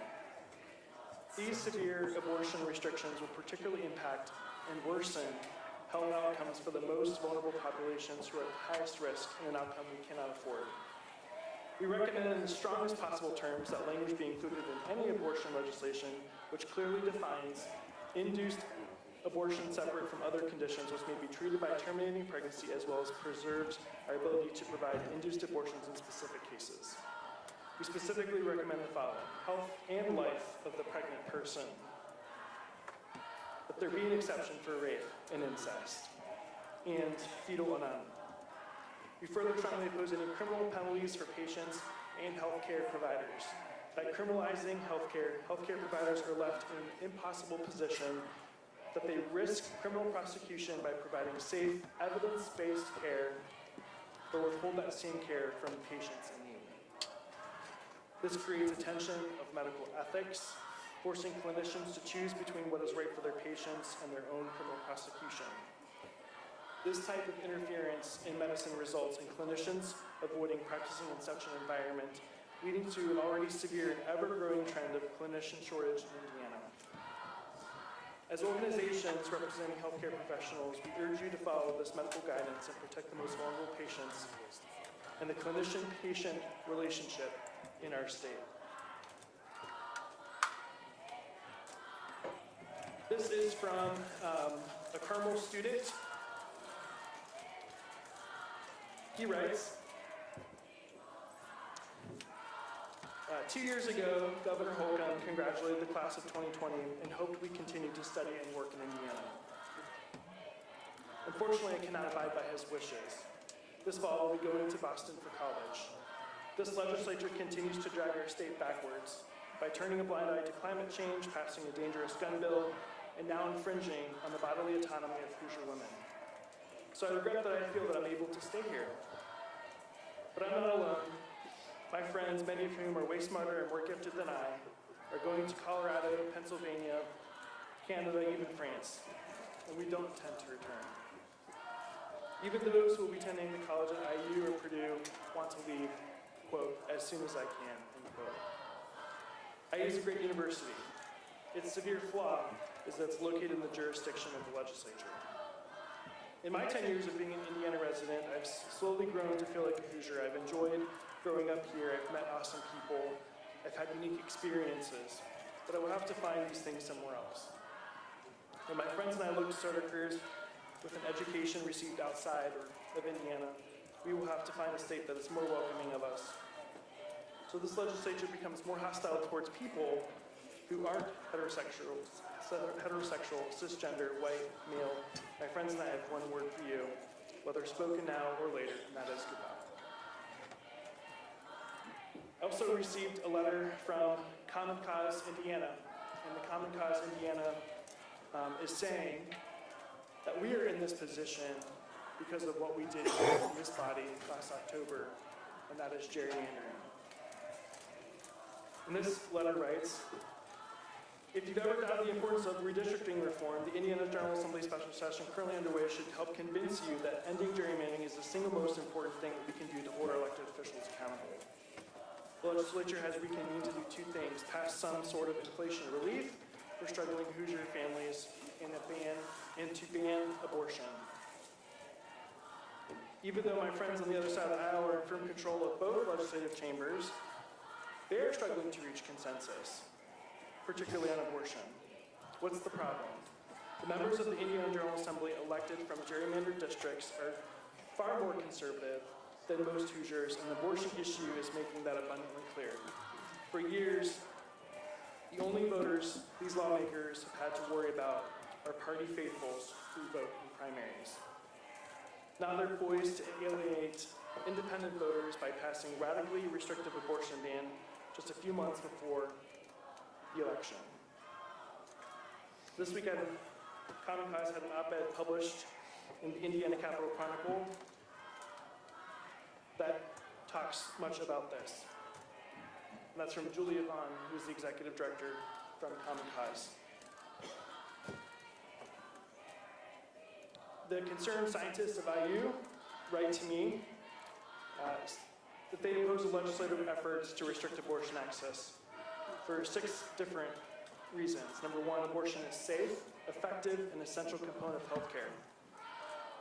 Number 2, the proposed ban will worsen health outcomes for women in Indiana. Number 3, the proposed ban will produce negative consequences on health and the well-being of Hoosier families. Number 4, the proposed ban will have an inequitable impact on the poor, ethnic, and racial minorities and rural Hoosiers. Number 5, the ban undermines the physician-patient relationship. And 6, the proposed legislation will have severe consequences for our ability to attract top-quality scientists to work in our state. This is a letter from the Indiana Coalition to End Sexual Assault and Human Trafficking. They write, quote, the Indiana Coalition Against Domestic Violence and the Indiana Coalition to End Sexual Assault and Human Trafficking are member organizations comprised of over 150 agencies, partners, and individuals working to support and serve thousands of domestic violence and sexual assault survivors living across the state of Indiana. We are gravely concerned about the U.S. Supreme Court's decision to overturn the constitutional right to an abortion, almost 50 years of reproductive rights for women, and worries about the impact Indiana legislators' actions will have on Hoosier survivors. We stand for reproductive rights because reproductive abuse and coercion are tools of violence many abusers use to weaponize a partner's bodily autonomy and reproductive choices to maintain domestic violence relationships. 1 in 5 women in Indiana will experience sexual assault in their lifetime, and the most recent data from CDC reports that 1 in 7 victims of rape become pregnant. Unfortunately, children are not exempt from experiencing sexual assault. Just recently, after the U.S. Supreme Court decision, a 10-year-old from Ohio was brought across state lines to Indianapolis to seek an abortion care after the state outlawed abortion after 6 weeks. It is undeniably cruel that in some states, women and girls who become pregnant as a result of rape or incest will be further traumatized by carrying that child.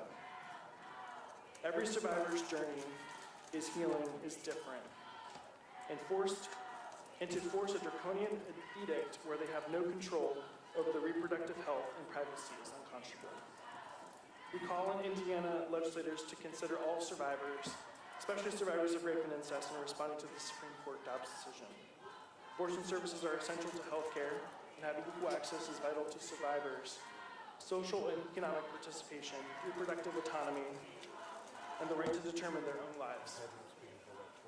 State bans and restrictions will be devastating for low-income survivors, survivors of color, survivors with disabilities, and others who face substantial barriers to accessing the health care they need. For domestic violence and sexual assault survivors, abortion access is a matter of safety. Reproductive justice is a necessary component of gender equality and racial justice. It can only be achieved when people have the social, political, and economic power to make decisions about their health, their bodies, and their sexuality. Again, we ask the Indiana legislators to consider all survivors, especially survivors of rape and incest, documented by a healthcare provider in their response to the Supreme Court Dobbs decision. Thank you for the consideration.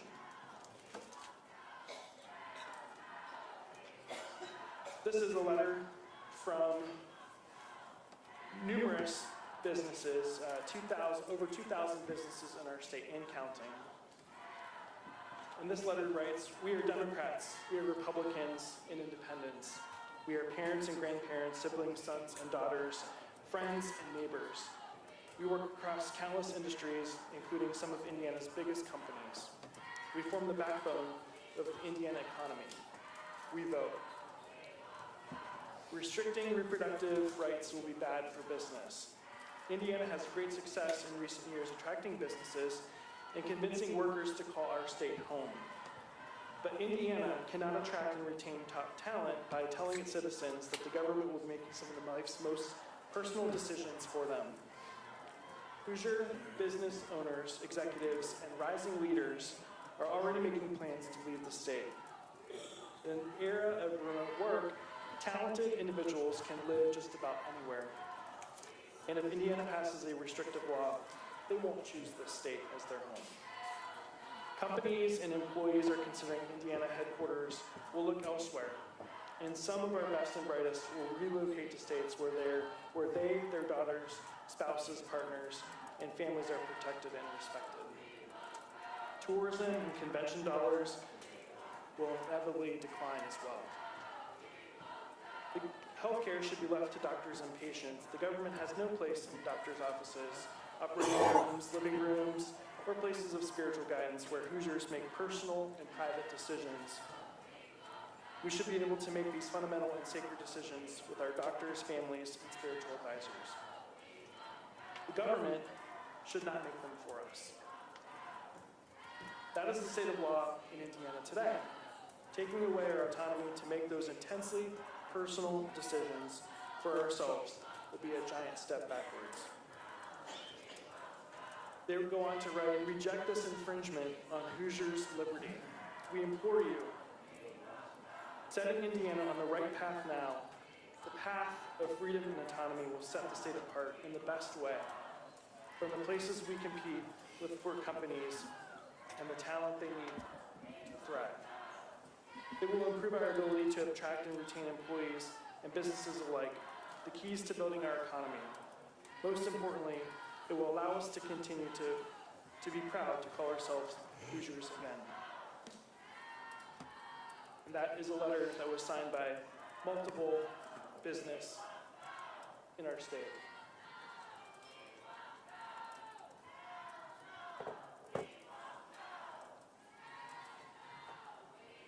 I don't know what else to say. I don't know what other argument I can make.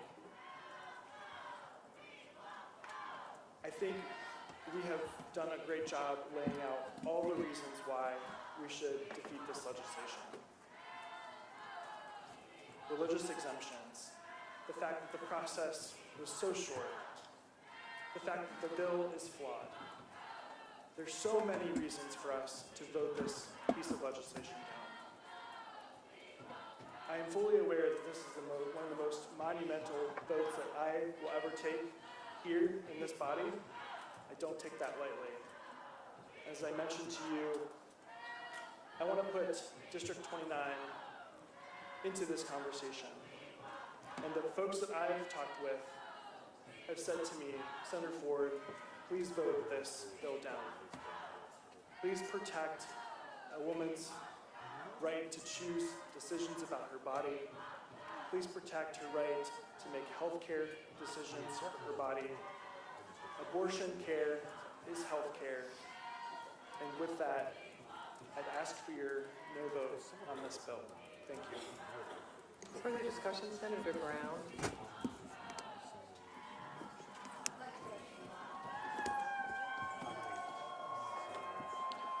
Senator Brown, a question, Senator J.D. Ford, do you yield? Senator Brown. Thank you, Madam President, members of the Senate. Just briefly, you mentioned safe haven baby boxes that you support. But several years ago, we had legislation, and your caucus voted against legislation that would expand access. Okay. So do you know why they did that then? Are you an outlier in your caucus in terms of... I couldn't possibly tell you what other people think about. Could you tell me what year that was? Okay. Well, 2018, before you were here. That was before I arrived. Yes, I know. That's why I was asking. I'm also wondering, what is your limit in terms of when would it be okay to have that baby born alive? 38 weeks, 39 weeks? It's not for me to decide. So how about the baby? The legislation that's before the Senate is the legislation that we are debating. Well, actually, we've debated a lot. We've debated Supreme Court decisions, slavery, loving, all kinds of decisions, but I'll give you that. You went beyond that, though. So I'm going to ask you again, if you could put a stop, like no abortions after 38 weeks, because the baby's vital, it can be born, the surgical abortion that will have to be done will be as awful and gruesome on the woman and the baby as delivering at that point. So would you say, just let the baby live, knowing that they're going to be raining hands and take that little baby afterwards? Senator Brown, I love how you take these examples. Excuse me, please let me finish. You asked the question, I'm going to answer. I love how you take these examples, the most extreme examples possible, and you throw it at me like I have the ability to make these decisions. I am not a medical provider, and that is the crux of my argument, is that I believe that women and their healthcare providers should be making these decisions. Okay, that wasn't my question. I'm saying that's my answer. Okay, so you don't have a limit. You don't have a limit. Last year, we had legislation, and so maybe as long as they're still in the womb, 38 weeks, 39 weeks, 39 and a half weeks. My first birth, I was 3 weeks overdue, so that's what, 40 plus 3 weeks. So at some point, as long as it's in the womb, it's the woman's decision. Is that what I'm hearing from you? I'm saying that a woman and her healthcare provider, not the government, which is what this bill does, should be allowed to be making Okay, decisions. so there are no limits. So then I have another question. Last year we had a bill. Madam President, please do not have members put other words into my mouth. That's not what I said, Senator Brown. Please respect me. I'll have one more question for you. So if a baby is born alive, let's say 40 weeks, from an abortion, it's a surgical abortion, it goes awry. We've actually had women in the past testify to that. The abortion, that surgical operation failed, the baby's born alive. If the baby is born alive, which is against the mother's wishes, she wanted a dead baby. If the baby is born alive, would you agree that life-saving procedures should be done in that Senator Brown, I am not going to answer your hypothetical. Okay, because that was in a bill last year as well, and you voted against it. Okay. All right, thank you. Further discussion, Senator Kyle Walker. Senator Kyle Walker is recognized to speak on the bill.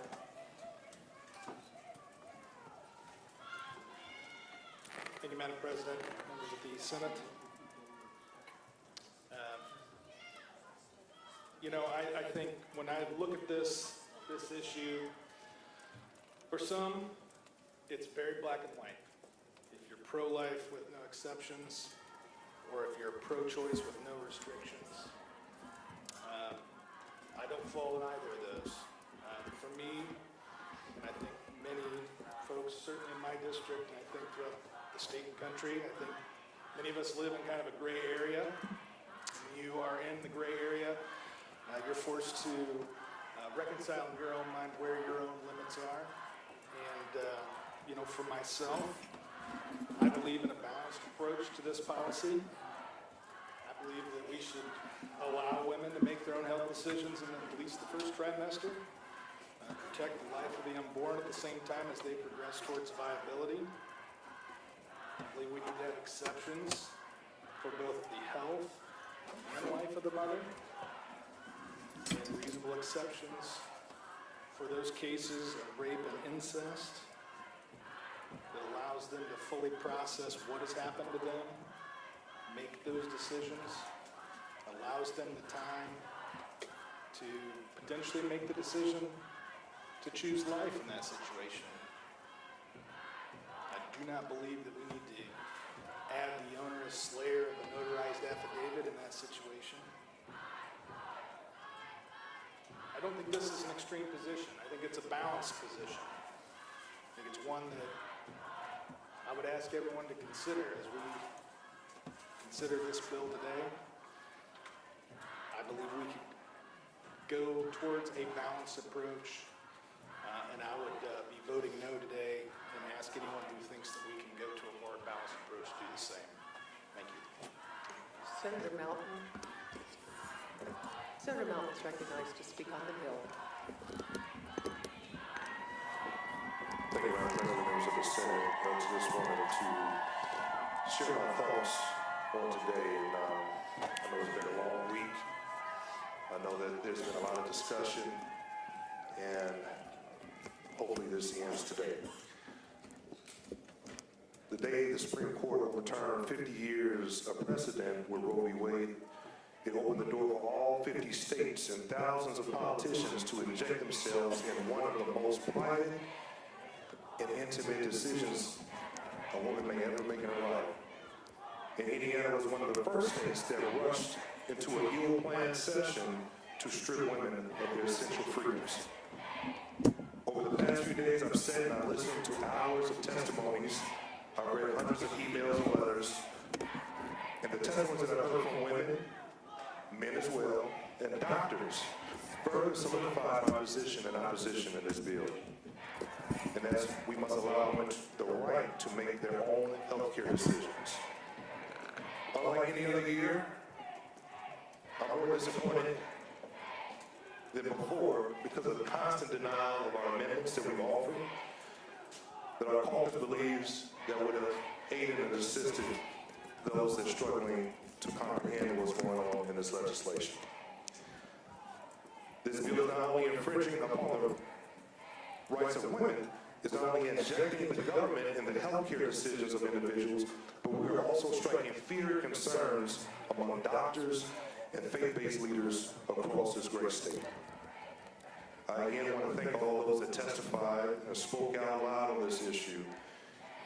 And the one thing I just want to say, I've learned so much, not just having my own opinion, or coming to the table with my own opinion, but giving the opportunity for testimony to take place and to help further shape that. But one of the things that stood out to me during testimony is there could be a multitude of reasons that an abortion has to take place. I've also heard testimony and remarks that demonize others because they have different opinions on this issue. And I don't think that's right. And that quote-unquote demonization that I heard in testimonies and in certain speeches, it brought me to reflect on my own faith. Now, I grew up in a Pentecostal, apostolic background, and I'm forever grateful for that biblical teachings that helped shape me into the person I am today. I can remember when I decided, I'm sitting here thinking about when I decided as a kid to get baptized. I wasn't forced by my mother, but it was a personal conviction that I believe God planted in me that led me to make that decision. And it's because of my faith that I came up with my decision on my own to oppose this legislation. Now, I'm very clear that God gives us all free will. He doesn't force anyone to worship. God doesn't force anyone to obey the laws or commandments. But according to my faith, He does give everyone a measure of grace and a measure of mercy. And no person that walks these halls, no person that walks this earth has a heaven or hell to put anyone in for what they believe in. So as I stand here as a father, I stand here as a husband and a brother that stands firmly against stripping a woman of her fundamental rights of what she does with her body. In closing, I mentioned earlier that Indiana was one of the first to rush back to session. And as we look at the news nationally, we're seeing states looking to us as leaders, and they're trying to adopt the language that that others are trying to amend as legislation, like Virginia. And I believe that deal died. So, as we try to be a leader, let's be a leader in killing this bill today. I believe that sending this over to the House will send a dangerous precedent, because I know that philosophically, ideological ways, they don't typically agree with the Senate, and I can't imagine what they're going to send back if this bill were to go over there. So, to all my colleagues, and I want to thank Senator Walker for your very heartfelt remarks. The other day, myself, Senator Tomes, Senator Young, Senator Gaskell, we sat out there and we talked about our own personal faith. And it was a very beautiful conversation. And we were able to walk in and still vote differently on this issue. And I think that speaks to the decorum that Senator Ford spoke about. And I hope that we continue to honor that throughout this entire process. So I just want to say, let's send a very strong message to the rest of the world, because the world is watching us today. And I hope that you all vote no on this bill. Further discussion, Senator Taylor. Senator Taylor to question Senator Kyle Walker. Do you yield? Senator Taylor.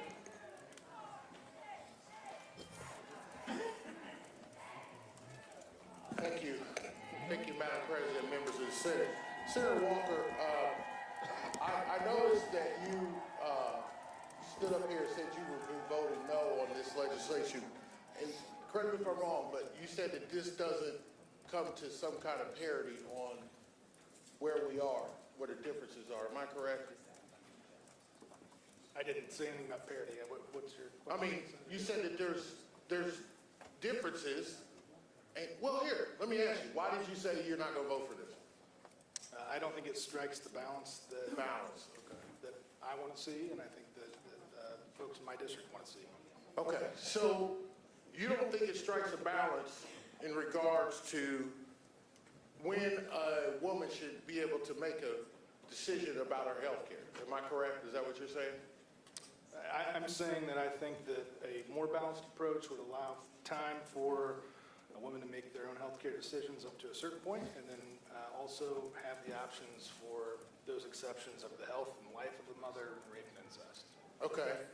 Now, you've been a member of this body for how long? 2 years. Okay.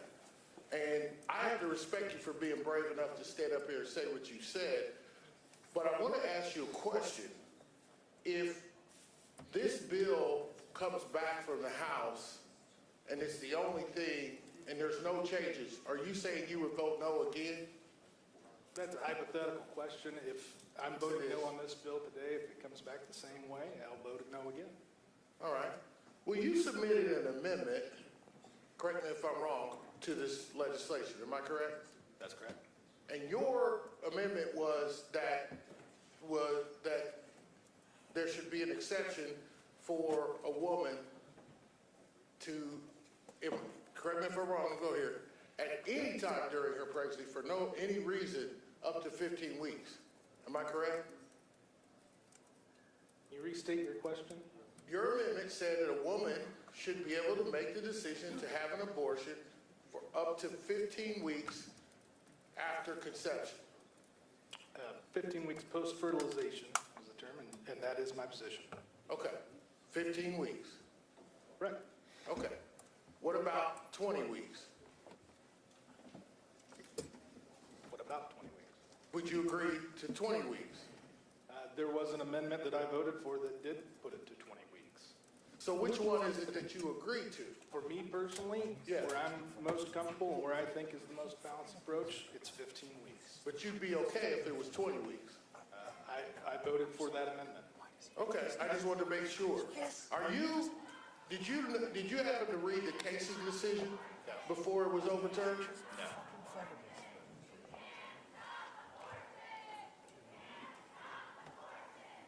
There was a decision that talks about viability in that case. And with your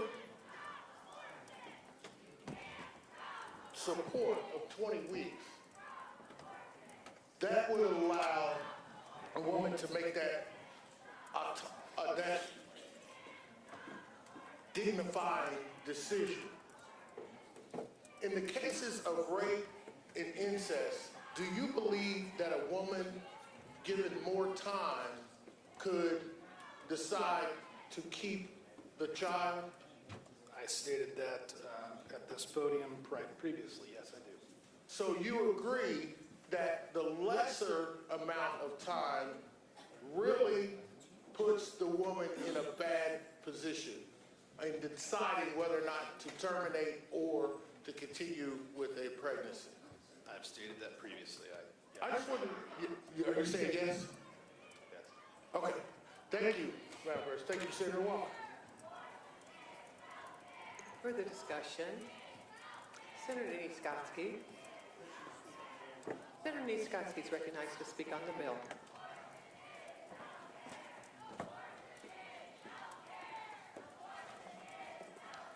Thank you, Madam President, members of the Senate.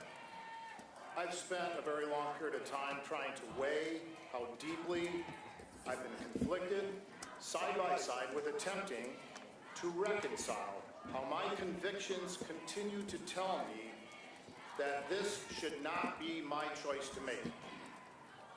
I've spent a great deal of time through the years thinking about pro-life and pro-choice. I've decided to simply put my trust in my own faith, and I'm at peace with the realization that pro-choice does not mean pro-abortion. Some of my words today are based on a great article I've just recently read and reflected upon. I am not an advocate for abortion, but I will not impose my beliefs on someone else by law.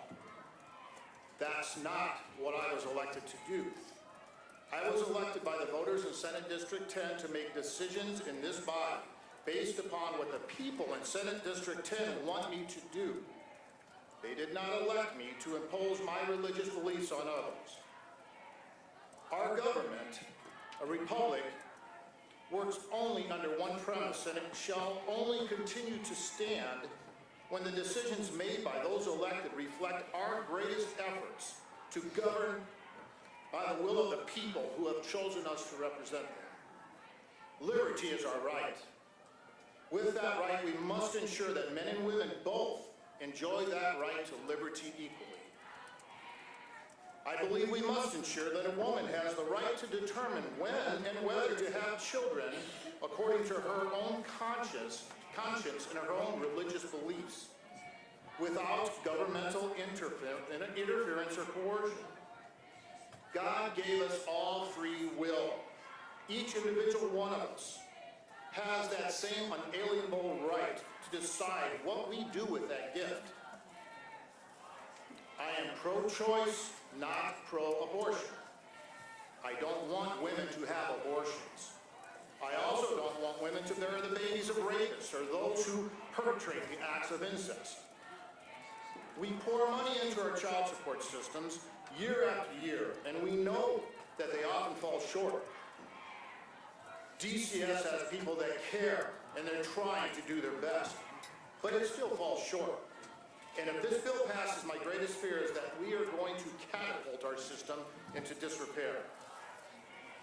I too care about babies, and I do not want babies to die.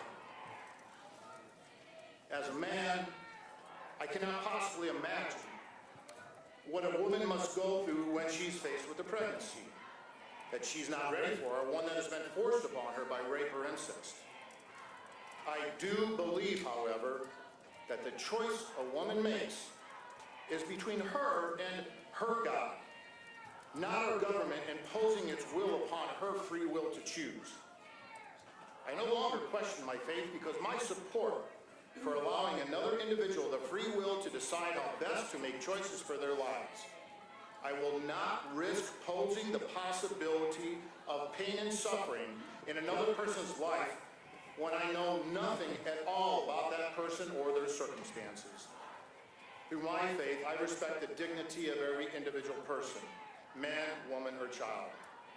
I exercise my free will today, and I will vote no on this bill, which seeks to take away the free will of women through government intrusion rather than government inclusion. Further discussion, Senator Brown. Senator Brown, just a question. Senator Niskoski, do you yield? Senator Brown. Thank you, Senator Goski, I appreciate that. So you don't want to impose your will on other women. Appreciate that. I think that was near your closing statement. So do you think women should be forced to have an abortion? Senator Brown, I don't impose my will on anyone. Okay. Just women. And I believe that because of the strict requirements of this bill, limiting a 16-year-old and under woman or child, teenager at that point, within 12 weeks to have to decide, or 8 weeks to decide after 16, that is imposing such a traumatic choice that person has to make. I think that is forcing the will of someone.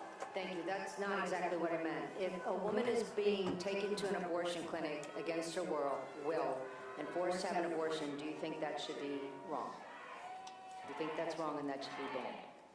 So are you saying... Can't be much clearer. Oh, yeah, it would be a lot more clear. There's a whole lot of different ways you could go with that question, but there would be one that I could think of. If someone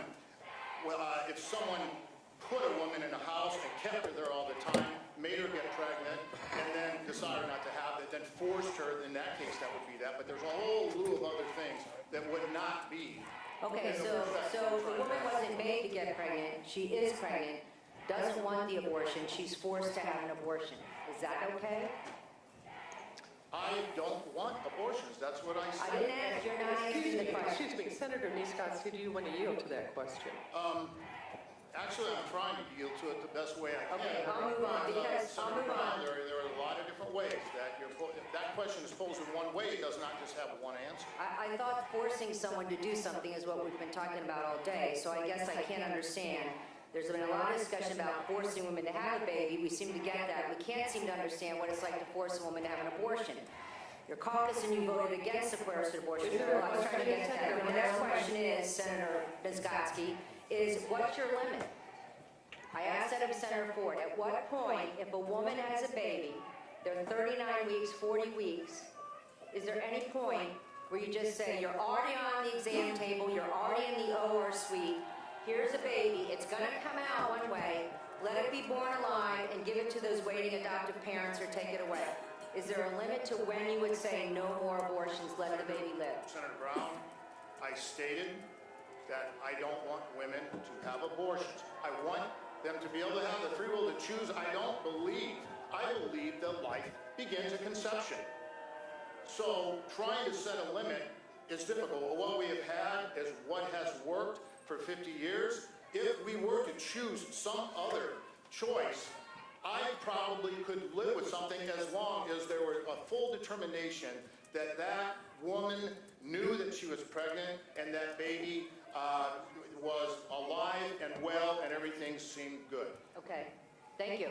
I mean, I gave you that scenario. 39 weeks, healthy baby, well, but I wasn't sure you were able to answer the question. No, that was my question, Senator Skotsky. That was my question. I thought I answered it. All right, my last question is, if a baby is actually born alive, a healthy baby, post-abortive failure, healthy, full-term baby is born alive, do you think that baby should receive medical treatment? Restate the question. Sorry, this is kind of important. It is important. It is. Full-term baby, born alive. Full-term baby? Full-term baby, born alive, post-abortion failure. In other words, no limit on abortions, up to 40 weeks, in the hospital, having an abortion, Baby lives through it. Baby's born alive on the table, outside the mother's womb. Do you think that baby should receive any care? So you're asking me, if I understand this right, that baby is going to die in a very short period of time? No, it's a living baby. I'm asking, should that baby receive any care? Should not. Okay, I'm just curious, because you also voted against that last year. Thank you. Which one was that, Senator Brown? Please. She is. All right. Okay, well, thank you very much. Senator Griffin. Senator Griffin is requesting permission to speak on the bill. It is so granted. Madam President, my colleagues, thank you. I hope you'll forbear with me a moment. I'm going to offer a story that will give you a little context about how I've been thinking about this week. It will be relevant, Madam President. One of my most important memories in my formative years in my life was of my Grandma Griffin. Sarah Frances Griffin was a Tennessee woman who dipped snuff because smoking cigarettes wasn't ladylike. And she often would find a way to get herself to the porch at the end of the day, Madam President and colleagues. She'd sit out on a slatted bench swing where she'd take a dip, W. Garrett & Sons, which is kind of a powdered tobacco, and she'd leave a pinch on the side. So I'd ask her, Grandma, why are you putting that pinch on the side? I know how much this stuff costs. That's a pretty expensive gift to give away. She goes, well, I come out here to pray and think. I said, Grandma, what's that pinch for? Well, that's for God. For God? Yes, because I want to listen to God, too, a little bit today. I figure I'll offer him a pinch so he'll be more inclined to come. I wish I had a pinch to offer God. He'd be inclined to come just for me. Perhaps for you, I wouldn't impose that relationship on anyone, but it's important to me in my life. I want to give you a little context about me. I would consider myself, much like Senator Melton, raised in a faith that was strictly taught, but lovingly. I had a Sunday school teacher, and I had a Bible, and I was proud when I got my own Bible with my name on the outside. It was a big, proud moment for me. And I even explored my faith in college, where I studied religion. Even for a little while, after being a youth minister for a time in my life, thought I might be called, but didn't feel summoned. But the things that informed that faith didn't go away.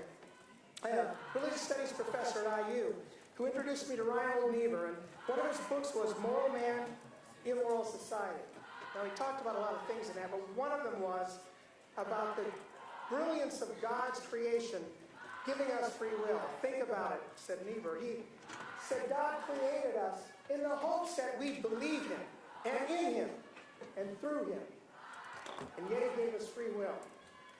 And what Niebuhr drew from that model was that important choices that we make in life are only important when we have the choice to be mistaken or make a choice that others wouldn't believe we should make. In fact, there's power in the freedom to make the wrong choice when we make the right one. And as Niebuhr and I was reminded by a colleague yesterday discussing this, and God will be with us in that too.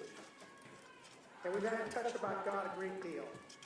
I also have to tell you that my prayer life has been greatly exercised, Madam President, and my colleagues, in the course of this. I try to pray daily, but I have tried more, and it's been more dominant, as I've tried very hard to conscientiously grapple with the powerful contending forces of my sincere, albeit sometimes imperfectly executed faith, and my sincere understanding of my duty and the imperatives of it as a member of the 122nd General Assembly in Indiana in this Senate, for which I still have a heart of gratitude to be here.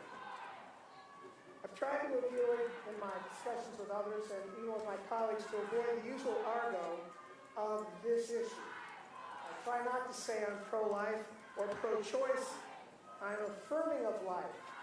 But I also feel I can associate myself easily with the comments of my colleague, Senator Gospi, who too has a faith that would make him make a different choice, perhaps, when it came to the issue of whether a child should be born or this pregnancy should be brought to an end, and whether or not I should impose the tenets of my faith and how it informs my life on another, particularly with the use of such a powerful instrument as the powers of state. I think I share what all 50 of us in this chamber share, the desire somehow, in a noble aspiration, to create a more life-affirming culture. I hope that we'll find many ways together to do that. I hope I'm back here to do that as well, with you. Yet I find that the old labels and the invisible lines that we establish here that tend to divide us don't do much to help sufficiently or adequately assuage the anguish or the depth of the difficulty that I am experiencing in trying to contend with the text and the issues presented, Madam President and colleagues, in Senate Bill 1. I have many co-religionists in this chamber. I even spoke to one of our chaplains about it, and I came to tears a bit, because it has hurt me, that not because of anything you've said, but because of my aspiration to feel more affinity with my co-religionists. And yet, after praying deeply and wanting very much my powers of discernment to bring me to a place where many of you are, I'm still struggling. As believers, our position on the issues that inform Senate Bill 1 are still deeply and inextricably, even mystically animated by faith that's formed keenly and felt real. But faith, Christian faith, also holds us accountable for our promises. And I made a promise before you earlier this year, on February 7th, and that is bound in heaven, as Abraham Lincoln would say. And I have to keep that promise too, an oath to uphold the Constitution of the United States and the state of Indiana.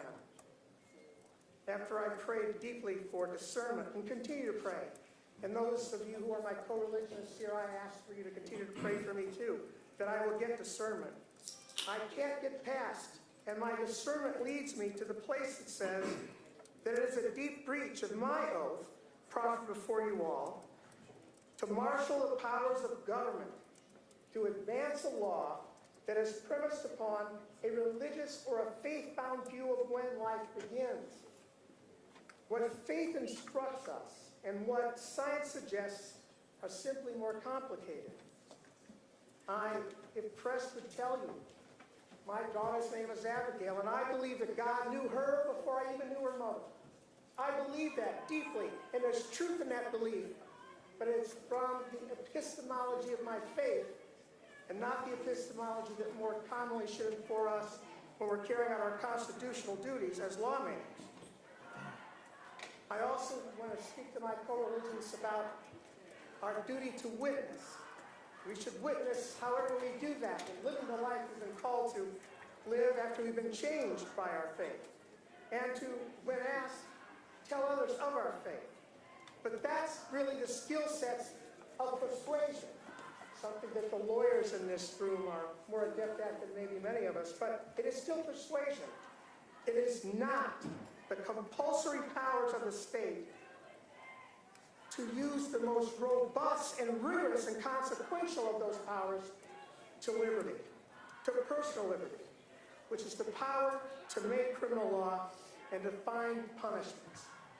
Madam President and colleagues, that is no trifle. So for me, that's why I prayed for his discernment and reflected deeply and listened to my colleagues on all sides of this matter. I came here not empty-minded, but open-minded.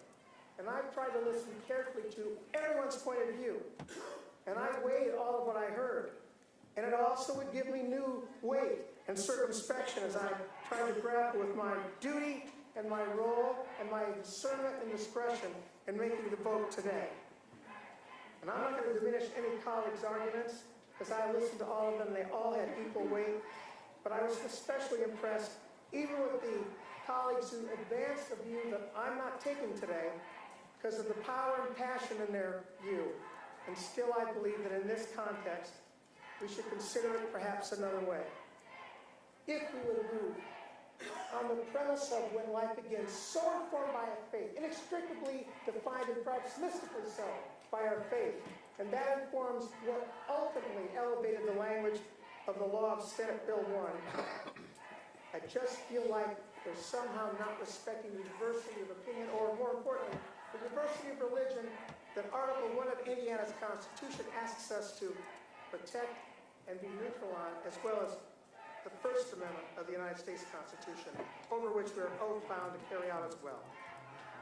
So, put it another way, the policy choice before us, I believe, is who should decide an issue so inextricably and even mystically bound to faith, and the deepest concerns of personal liberty.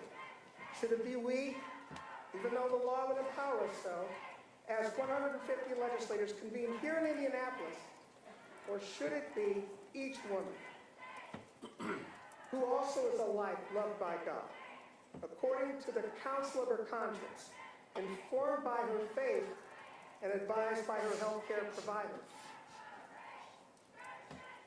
I've come to believe that I think it must be the woman whose decision we must render. And she's best positioned to decide that. And this bill does not, in my opinion, meaningfully regard that. I pray then, therefore, that the Senate rejects Senate Bill 1, and that may the Senate find favor with my remarks and consider me a colleague in full standing as I present my arguments for the disposition of this bill to you today. Madam President, I thank you for the opportunity to speak. Further discussion, Senator Kadura. Senator Kadura is recognized to speak on the bill. Thank you, Madam President, members of the Senate. I'm honored here to stand with Hoosier women every single day of the year. This bill sends a message to Indiana that we do not trust women. This bill sends a message that women are heartless and pulling babies out of their wombs at 39 weeks. I think those who are asking those questions tend to forget that 90+% of abortions in Indiana happen before the 14th week. A question about the limits. I know my limits. I don't want to play God, and that's my limit. It is ironic that people from different professions who are not in the medical profession want to dictate what a woman can do with her body. This legislation has more impact on the state of Indiana beyond anyone understands in this chamber. Last time I checked, the history of this nation was based on freedom from religious persecution. Excuse me, Senator Kadura. The gallery, there can be no noise.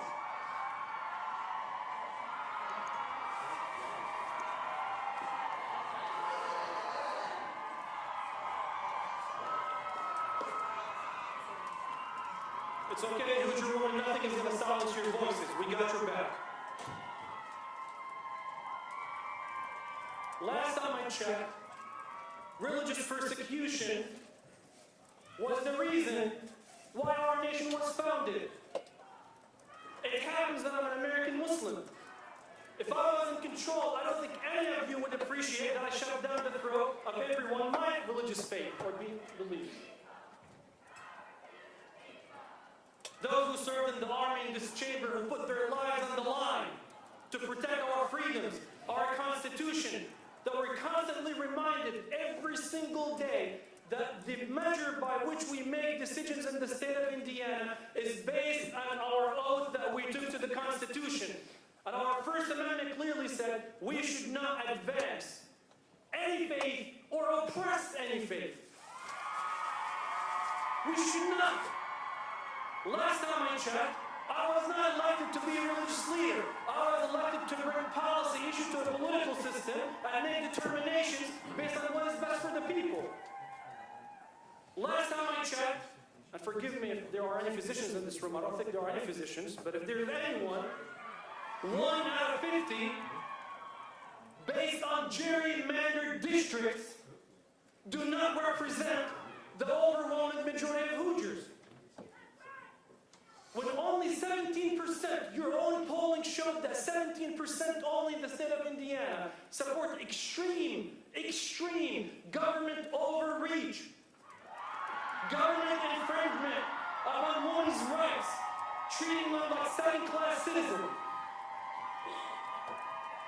Are you saying that the only job that a woman has is to procreate?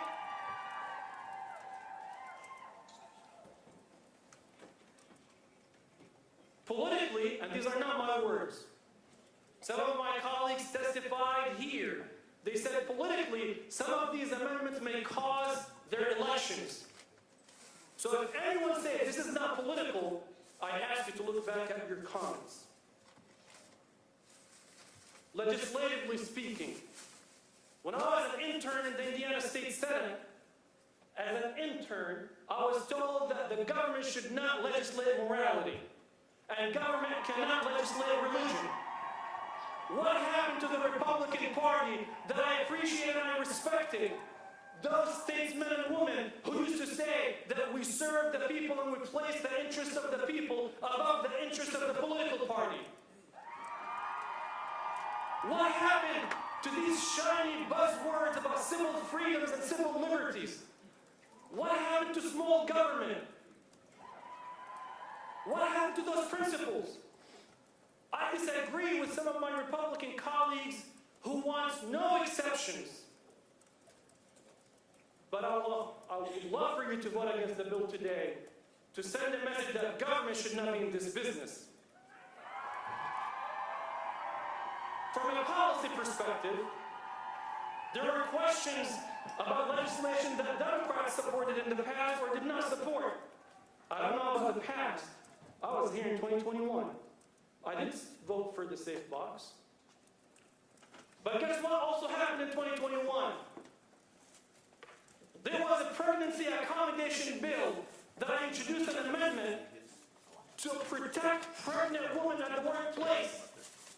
Only 3 Republicans voted with me to strengthen pregnancy accommodation at the workplace. And you know why? Because many businesses across the state of Indiana said this has a fiscal impact. So let's save ourselves the policy arguments about where we stand. It is extremely disappointing that any party, Republican or Democrat, questions whether or not somebody from the opposing party respects life, as if we don't have kids, as if we are not parts of families. It's insulting. I'm a proud father of 2 daughters. I know what my faith tells me. I live by my faith. But I'm not here to project my faith. I'm not here to tell you to live by my faith. From a policy perspective, for those who would like to use the term pro-life as a buzzword, not a matter of policy, why would you vote against $250 million for mental health when pregnant women struggle and suffer from mental health issues? If you're pro-life, why would you vote $250 million down for public health in the state of Indiana? And if you're pro-life, why would you vote $250 million down for public health, maternal health, to expand pre-K? Or that once they are born, we don't care about them?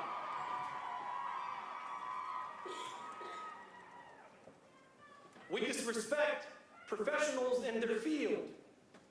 When OBGYNs showed up and said, this is harmful, because it was not convenient to fit with the narrative, we opposed them. When the superintendent of public police that represents 18,000 police officers shows up and said permitless carry that might take lives away of law enforcement officers, we disregarded law enforcement. And by we, not me or my colleagues. I think we pick and choose what data and what science when we want to make political arguments. I work for Republicans. I work for Democrats. I would have said the same thing if I was on your side today.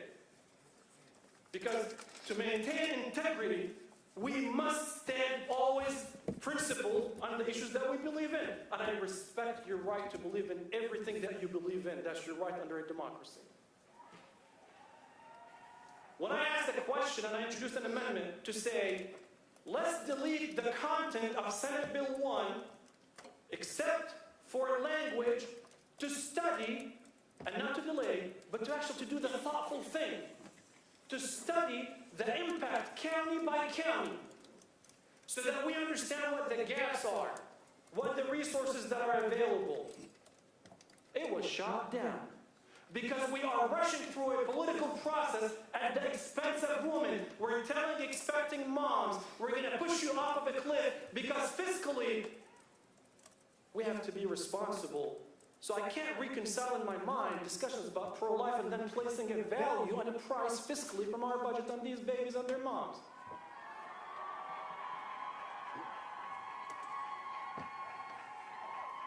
I reached out to experts in the state of Indiana. I did my homework. I looked at your counties, county by county. I looked at your districts. I saw the rates of infant mortalities in your communities. I looked at maternal mortality in your communities.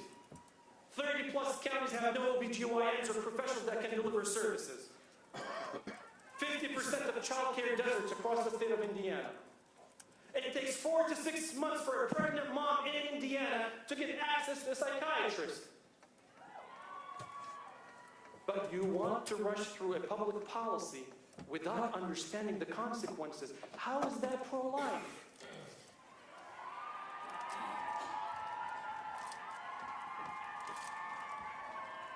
The number one goal of my faith is the sanctity of life.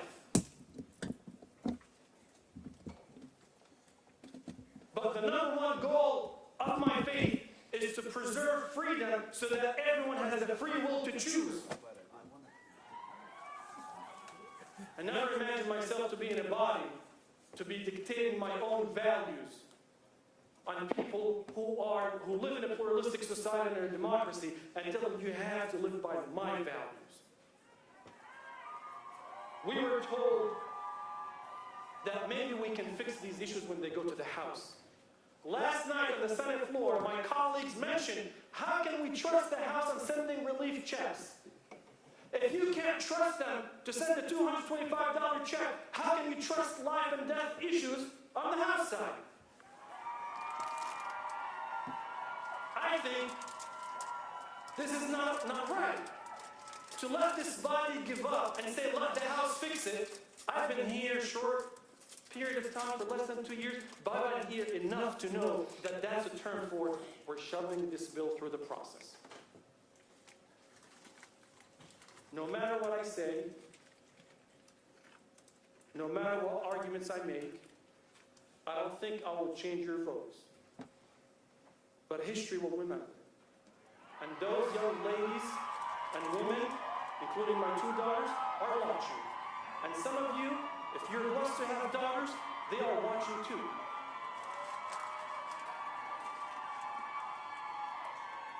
I don't want to debate.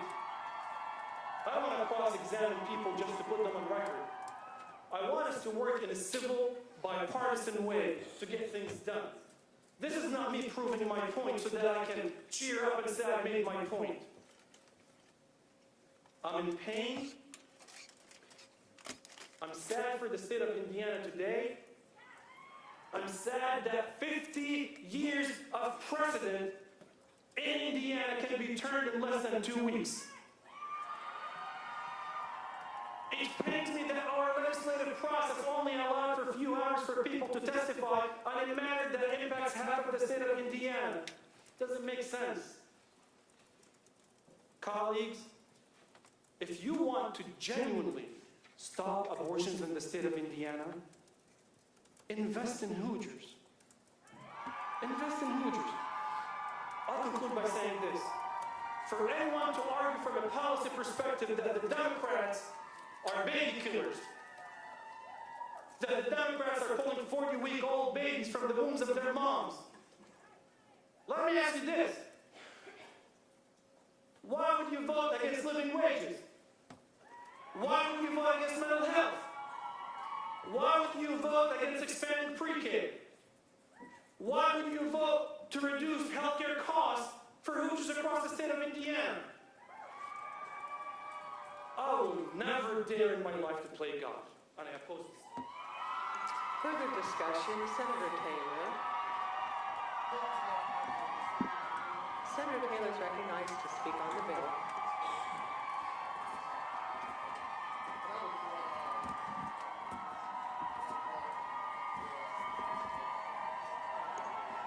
Sorry. Is there consent for Senator Taylor to withdraw and speak later? Consent granted. Senator Cole to speak on the bill. Thank you, Madam President. 50 years of precedent. And we're going to make a seismic change in women's rights. And we're ready to make that change after a couple of hours in committee where you had hundreds of people lined up to speak who did not get to speak before this committee. Proposing a change that disregards medical experts, science-based data, and the majority of the constituents in the state. Not only is that wildly irresponsible, but it's dangerous. We're ensuring that we're essentially only removing safe abortions. Not a single summer study commission. We study, and summer study commissions, we've got utilities, elections, natural resources, some of the most minute details of Indiana code. But not for a seismic change like abortion, for women's rights, for women's health care. The dire consequences that will happen to women, families, and entire communities, that doesn't deserve time. That doesn't deserve actual experts coming before us and studying this for an actual time limit, without time limits. Giving us the opportunity to actually prepare for what are the actual consequences here. How is that good government? How is that responsible? And as Senator Cadora had asked, how is that pro-life? We were called here to help families, not to strip away rights, not to force birth on women, not to debate scriptures. We weren't asked to ignore medical and health experts. That's not what the governor's proclamation says. This bill is cruel and callous and wholly short-sighted. Aside of forcing birth, we have exceptions for rape and incest. We're going to force rape victims to relive one of the most traumatic experiences we could ever imagine. We're going to be requiring them to produce an affidavit, write out what has occurred to them, so they have to relive that. Then appear before a stranger, have it sign it as a notary. Because we don't trust rape victims? Because that's what it's going to feel like. We don't trust women, we don't trust our own victims in our state. This bill provides for political witch hunts against medical professionals and elected officials. We've heard numerous concerns from medical professionals about what their futures look like in the state of Indiana. And sadly, many are looking for greener pastures. That's another embarrassing mile marker for us in the state of Indiana. This bill says to women, you have no right to plan when you have a family, even if you do everything as responsibly as you can, as Senator Lannon had pointed out. Your birth control or your IUD fails, too bad. You're going to be forced to give birth. This bill gives young victims of rape and incest essentially almost virtually no choice. You better know that despite how young you are, that you're pregnant, despite the fact that your body is changing, you better be able to understand that you're pregnant because the clock's ticking. You better be able to figure it out. You better be able to deal with your trauma. You better find the courage to speak out, to tell somebody that you trust that you need help. And you better make your decision. Clock's ticking. 8 weeks. Legally, we recognize that children do not have the capacity to understand or appreciate certain things that have happened in their life or some of their decisions. It's exactly why we have a separate juvenile justice system for that reason. But here, after a couple of hours of committee, we're arbitrarily deciding that 8 weeks is enough time for a 16-year-old rape victim to have to deal with the traumatic experiences, their circumstances, to recognize that they're pregnant, then figure out what their options are. Then make a life-altering decision for themselves and for their family, to no fault of their own. Clock's ticking. We weren't here to debate civil rights. We were here to help families. And this is plain and simple an overreach of our government into women's doctor's office, not men's doctor's offices, women's offices. Time after time, we've heard about government overreach over the last couple of years on medical decisions, on masks, on vaccines, on religion, on guns. The audacity of the government. Your body, your choice. Yet when it comes to women who don't subscribe to a specific belief system, and let's not get this twisted, this is purely based on a belief system. It's not settled science. It's not medical professionals. It's not without the approval of a consensus in the medical community. Women, we are forcing government into your doctor's office, stripping of your rights, the same rights that your mothers and your daughters enjoyed. My colleagues and I have attempted to prepare the Indiana legislature for what will likely be a small fraction of what the dangerous and unimaginable consequences are.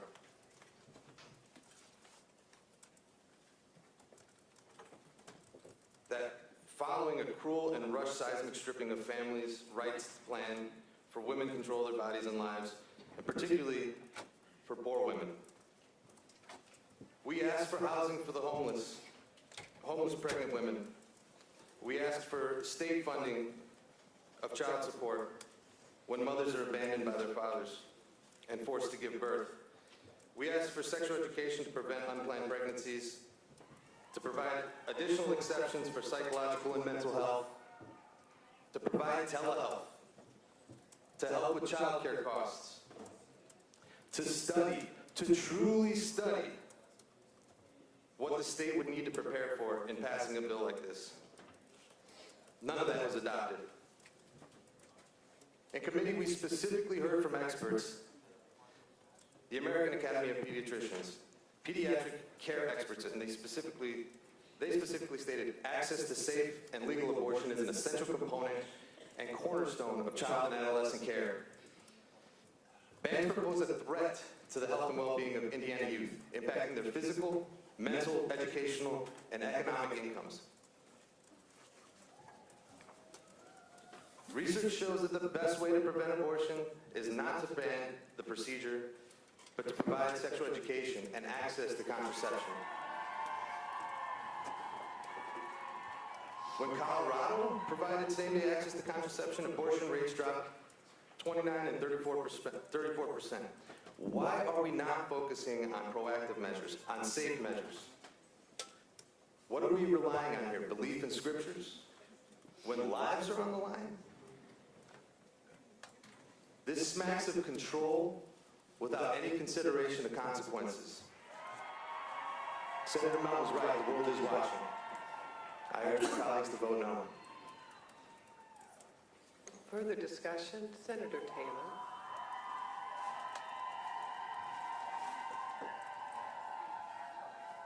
Speak on the bill. Yes, Madam President, permission to speak on the bill. Senator Taylor to speak on the bill. Thank you, Madam President, members of the Senate. We'll change up a little bit here because I think we've done all we can to convince our colleagues on the other side of the aisle that this is a bad thing to do. So I'm not going to keep beating a dead horse. What I am going to do is speak to the thousands of people that are in the gallery, that are out there watching this on television, because you're the only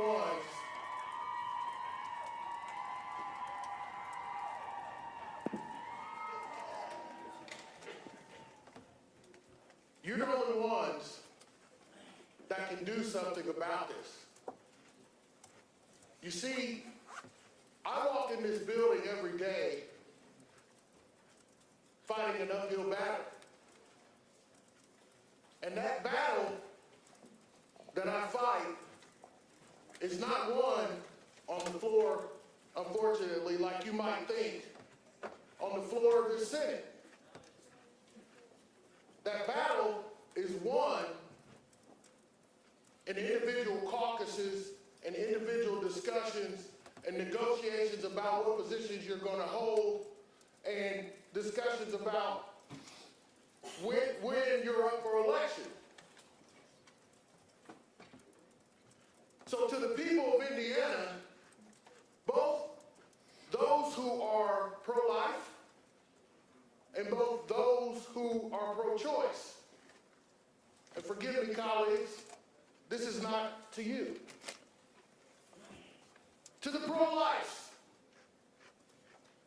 who did their 2020 survey, I appreciate you because you asked some very pertinent questions of members of this body. And some of them actually answered you. And they told you in writing that they will only support abortion if it is for the life of the mother. But see, what you didn't understand is that was for your survey. Because see, some of them who answered that question in the affirmative are going to vote yes on this bill that doesn't do that.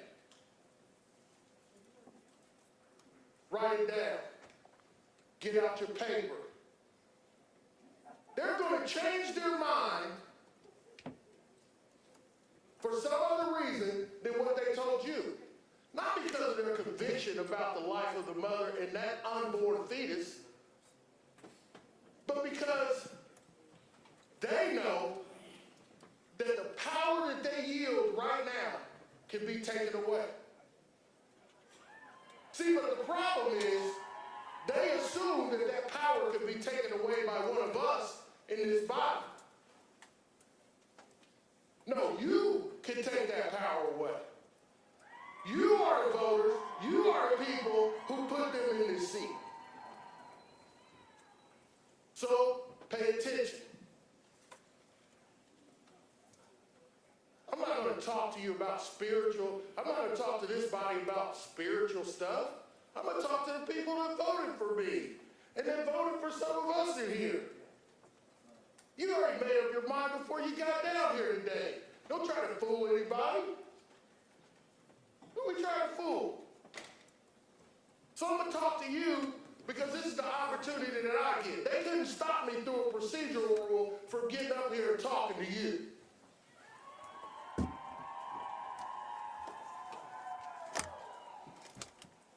In this legislation, the State Department of Health is going to come up with rules to govern your body because this body put it in legislation. In this body, they are going to decide what's reasonable for you when it comes to your health care decision.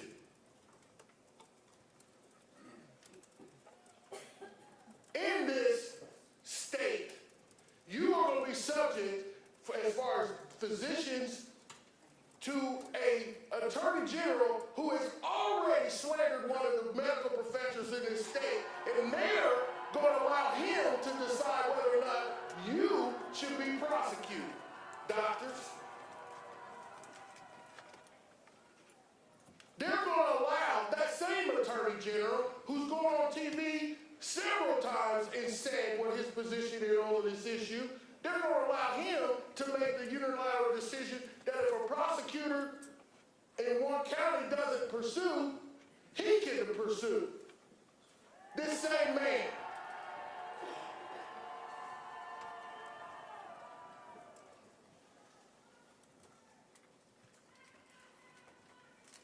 Nurses, medical professionals in this state, you can go to jail if you do anything in regards to abortions in Indiana after this bill. The bill only refers to physicians, nurses, medical professionals. You are subject to prosecution by your county prosecutor and/or that same attorney general who went after that doctor that performed the abortion on this 10-year-old, and because of this legislation. Now, it wouldn't be fair for me to get up here and talk to you and not give you some strategies to help cure this problem. And here's number one. Get out your pen and paper, because this is important. You see, we have a thing called an election coming up in November. Write down these numbers, because it's important to understand how you make a difference instead of thinking that we're going to make a difference with one of our colleagues in making a decision today. These are the districts that will be on the ballot in 2022 in November. District 1, District 2, District 6, District 11, District 14, District 15, District 17, District 19, District 21, District 22, District 25, District 26, District 27, District 29, District 31, District 38, District 39, District 41, District 43, District 45, District 46, District 47, District 48, and District 49 will all be on the ballot in a little over 90 days. That's where the voices that you have get heard.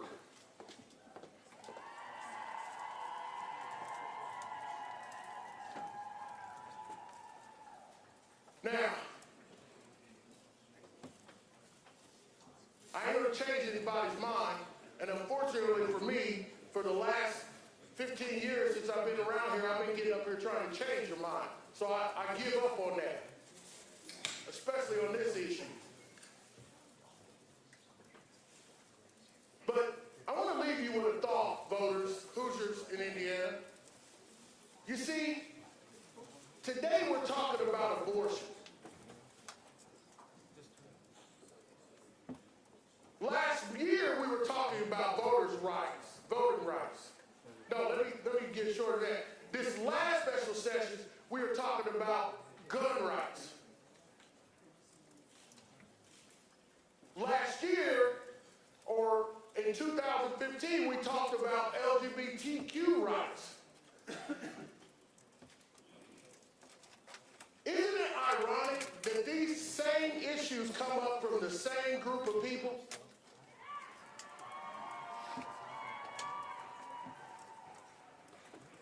I'm not trying to convince you or anybody in this body that there's some conspiracy here. But it seems to me that if you have the power to make life better, and you exercise the direct opposite by making it harder to vote, making it harder to raise a family, making it harder to protect yourself, making it harder to love and marry who you want to love.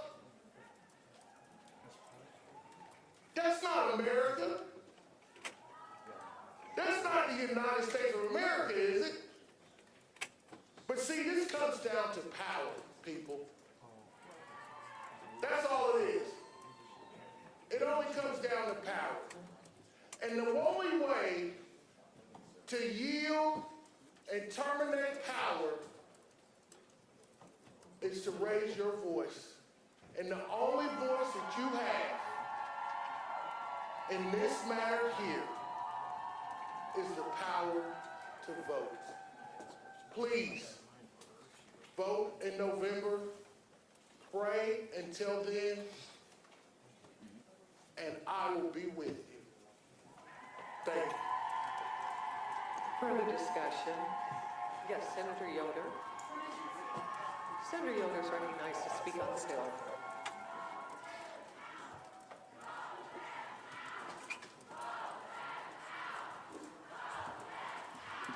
Thank you, Madam President, colleagues in the Senate. It's been a long week for everyone. It's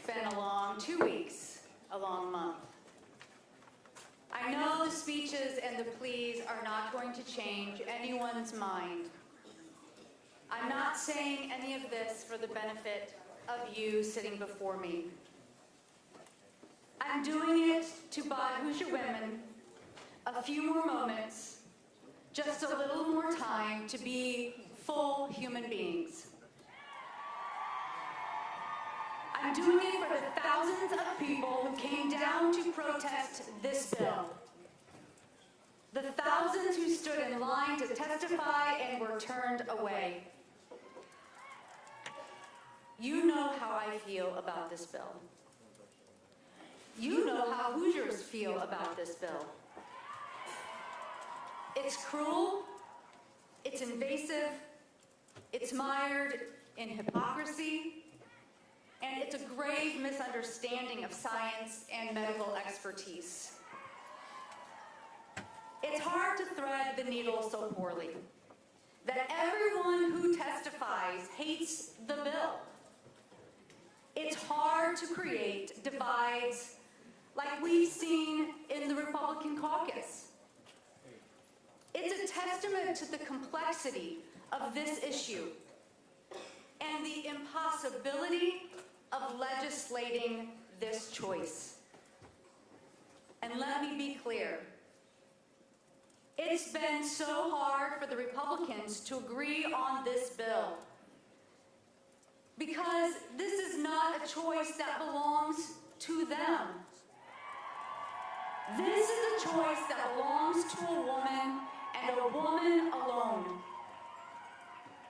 1 in 4 women will have an abortion.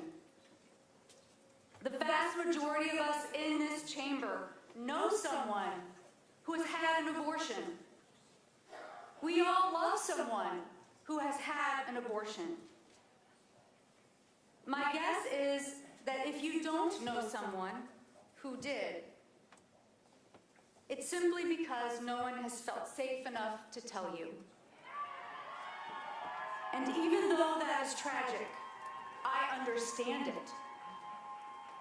After some of the debate that I've heard in this body, I barely feel safe enough to tell my own story right now. But I feel though I owe it to the people here today, to the people who have sent emails, who have called, who have pulled me aside to tell me theirs. As a survivor of stalking, sexual harassment, and assault, I struggled, feeling worthy and whole. There certainly is never a shortage of shame. In 2003, I became pregnant. I was not married. I was scared, and I was ashamed. I was in denial. I made an appointment at Planned Parenthood. There was no coercion, no forcing, no pressure. There was compassion. There was dignity.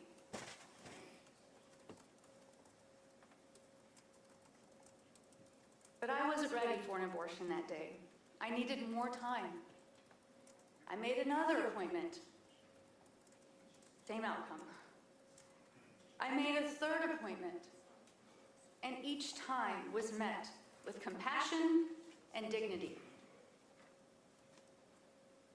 But I could not go through with it for me. I sat there in the parking lot until the appointment time ran out, and then I drove away. All the while, that deadline was creeping closer. Under Indiana law, I had 20 weeks to decide whether or not I wanted an abortion. And I took all the time I could, right up to that limit. I decided, I can make this work. I can make this great. I can move forward with this pregnancy. And let me be very clear here. I was 34 years old. I was 34. I had a job. I had an advanced degree. I had support. and I had 20 weeks to decide whether or not I wanted an abortion. And I took all that time. I needed the time, the ownership, the acceptance, the compassion, the choice. And that choice made all the difference. And since then, I've been a mother, unapologetically, unashamedly, joyfully, for the last 18 years. But here's the takeaway. I had the choice. And that made all the difference in how I felt about the fetus that I was growing. I got to make my own decision, knowing how difficult, how wrenching it was, how much sleep I lost over it. I would never take that decision away from someone else or restrict the time they took to make it. Do you think I'm a monster for considering abortion? Would you have thought I am a monster if I had gotten one? It's so easy for us to think in these hypotheticals. And around 80% of us will never have to bear the burden of this law. The other 20% of us are actually past the age of becoming pregnant. So 100% of us will never personally bear the burden of this law. This law will bring terror and despair to thousands of women. It's easy for us to get up here and argue about this, to treat this like an intellectual exercise, to chase each other in circles about hypotheticals of 12-year-olds, potential rape victims, possible deaths. And I notice that my colleagues get a little cagier when we bring up real examples. And I cannot imagine being a woman in her teens, 20s, or 30s watching these debates, watching us debate an amendment and really this bill that will force her to have her rapist's baby. Knowing that any man who decides to assault her, who ties her down or beats her or drugs her, violates her, and then gets her pregnant, gets to win in the end. Because he gets the power again. He has the backing of this state because he and Indiana will make sure she understands her place and she will carry that pregnancy to the end, come hell or high water. That is the future we are giving to Hoosier women. After all the talk last session about HB 1041, about supporting women, what we really offer them in SB 1 is a world in which a rapist can choose the mother of his child. SB 1 is not a compromise. SB 1 functionally is no different than Senator Young's amendment. We are trying to convince ourselves that we are not that barbaric. We will give women 8 weeks. Let's not remove a woman's personal autonomy and then treat her like she is ignorant. This is a total ban with exceptions for rape, incest, and the life of the mother. Senate Bill 1's 8-week exception is nothing. And we're going to give children under the age of 16, 12. It's appalling. It's laughable. Most women find out they're pregnant around 6 weeks, in which this leaves them precious little time to schedule an abortion, medical care, and gather the necessary resources, or even to contemplate what she wants to do next. It's an exception on its face, but it's merely an imitation of compassion. It's lip service to mercy, to humanity. It's as little as you could do to get the votes. We spent a whole lot of time debating Senator Young's amendment on Thursday night. But let me say this, it should not have come to that. Rape and incest exceptions do not make this a good bill. It's It's not a compromise. A woman should never have to be raped to guarantee her liberty, her reproductive freedom. Her body is her own. Her life is her own, and her choices are her own. Full stop. This bill not only stands as one of the most draconian and discompassionate pieces of legislation I've seen this body produce, but it's a slap in the face to the majority of Hoosiers who want access to safe and legal abortion. This proves that you're not accountable to your constituents. This is the end result of unchecked power, ego, and hubris. And the worst part is that it's women and healthcare providers in this state, not you, will pay the price of our narrow-minded moral crusade. The debate I've seen would be more palatable if it really was a genuine effort to protect life and to reduce abortions. As much as I want to believe it, though, I can't bring myself to do it. I keep thinking of all of the amendments you have struck down with impunity over the past week, all the while calling yourselves pro-life, saying you support women, swearing up and down that you're negotiating in good faith. But here are some of my favorites. An amendment to define and create an exception for ectopic pregnancies and placental abruptions, both serious pregnancy complications that threaten the life of the mother in most or all cases, failed, 13 to 33. Amendment 44, which would have started dependent benefits like life insurance and child support at implementation, when your bill says that's when life begins. So I guess it really is only a life when it's born, right? Or at least birth is only the point at which it's worthy supporting financially. If you don't recall, not a single Republican voted for this one. Amendment 31, which would have required employers to make reasonable pregnancy accommodations when able and requested by a pregnant employee. This would have strengthened our embarrassing pregnancy accommodations law, which only prevents retaliation by an employer. That's it. If I recall correctly, several women's groups who asked for the legislation to begin with ended up asking us to not support it because it was laughable.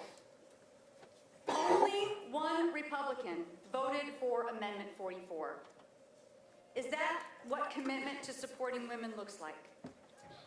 I hate to see what you commit to when you're not supporting women. Amendment 11 to Senate Bill 2, which would have provided mental health and substance use initiatives with $250 million. Substance use is one of the leading causes of maternal death in Hoosier women. The amendment failed 14 to 32. Seems to me the pro-life party should be a little less hesitant to give money to initiatives that may save lives of women that we're forcing to give birth. And finally, Amendment 51, which would have protected access to FDA-approved contraception under state law, something the majority promised that they had no intention of touching. So you'd think they'd have no problem for voting for it. But the amendment failed, 12 to 35. And this last one is interesting to me. I think it says a lot about the underpinning of this entire debate. Contraception is one of the most effective, time-proven ways to reduce unplanned pregnancies, and therefore abortion. So why wouldn't an amendment whose goal was to reduce abortion pass muster with the Republicans? It's simple, because this debate isn't about abortion. This debate and this bill is about control. But as public officials, we must be judged by the actions we take, not the words we say. And the Republicans showed us that they would not explicitly protect contraception in state law. It's not about reducing abortion. It's not about protecting life. It's about control. control over women, and control over religious freedom. This bill undeniably conflicts with other religious concepts of when life begins. Not even all Christians believe that life begins at implantation. Yet our amendment to create faith exemptions was dead on arrival, killed by the majority, even though their vaccine bill carved out the same exact exceptions. And we did hear Senator Young say religion shouldn't allow to kill children. But not all religions believe that implantation is the beginning of childhood. No religion allows killing children as they define children. And the question is, if we have the hubris in this body to impose our beliefs on others, and it looks like we do.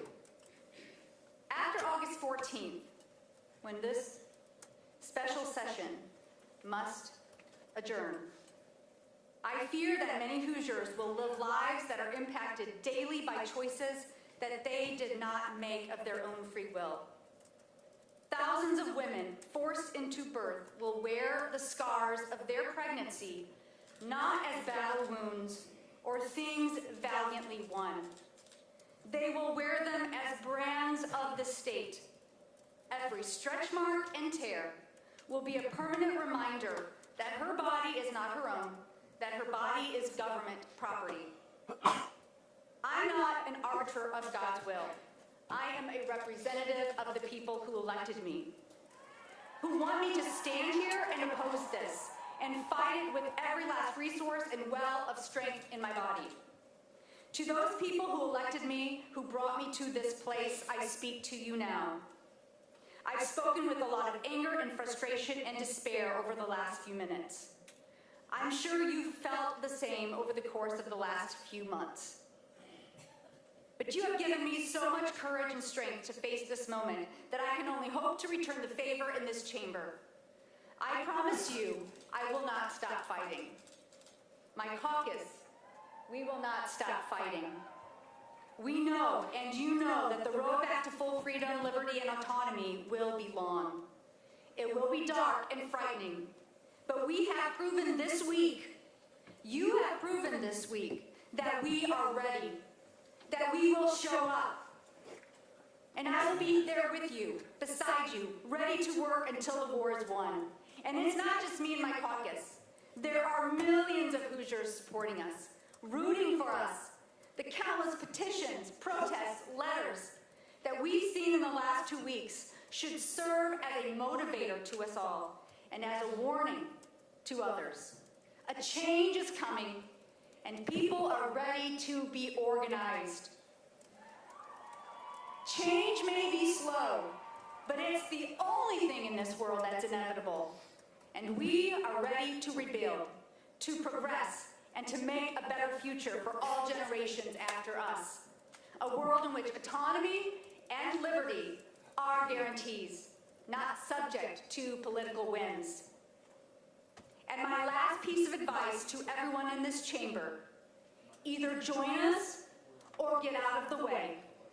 I ask you to defeat this bill. We will be clearing the chamber. We will clear the gallery if you all cannot abide by our decorum. Further discussion? Senator Becker.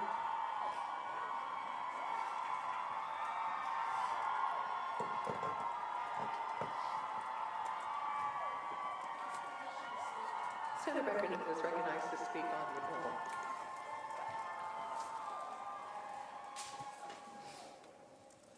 Thank you, Madam President and members of the Senate. As you know, I'm State Senator Vanita Becker, and I'm a proud, lifelong Republican from southwestern Indiana who has been privileged to serve my constituents and my district for the past 41 years. I'm a Republican because of my strong belief in limited government, fiscal responsibility, and the obligation of government to serve protect, and meet the needs of the people in my district as well as in our entire state. I rise today to oppose Senate Bill 1 because it violates all of those Republican principles. We know that the purpose of government is to help its people live in safety and happiness. Government exists for the interest of the governed and not for lawmakers. Most of our constituents overwhelmingly object to this proposed legislation. In fact, not one person during the committee process testified in favor of this piece of legislation, and they still haven't. And there's not one senator in this chamber today who hasn't both seen and understood the polls and what the vast majority of Hoosiers want. And most importantly, what they don't want.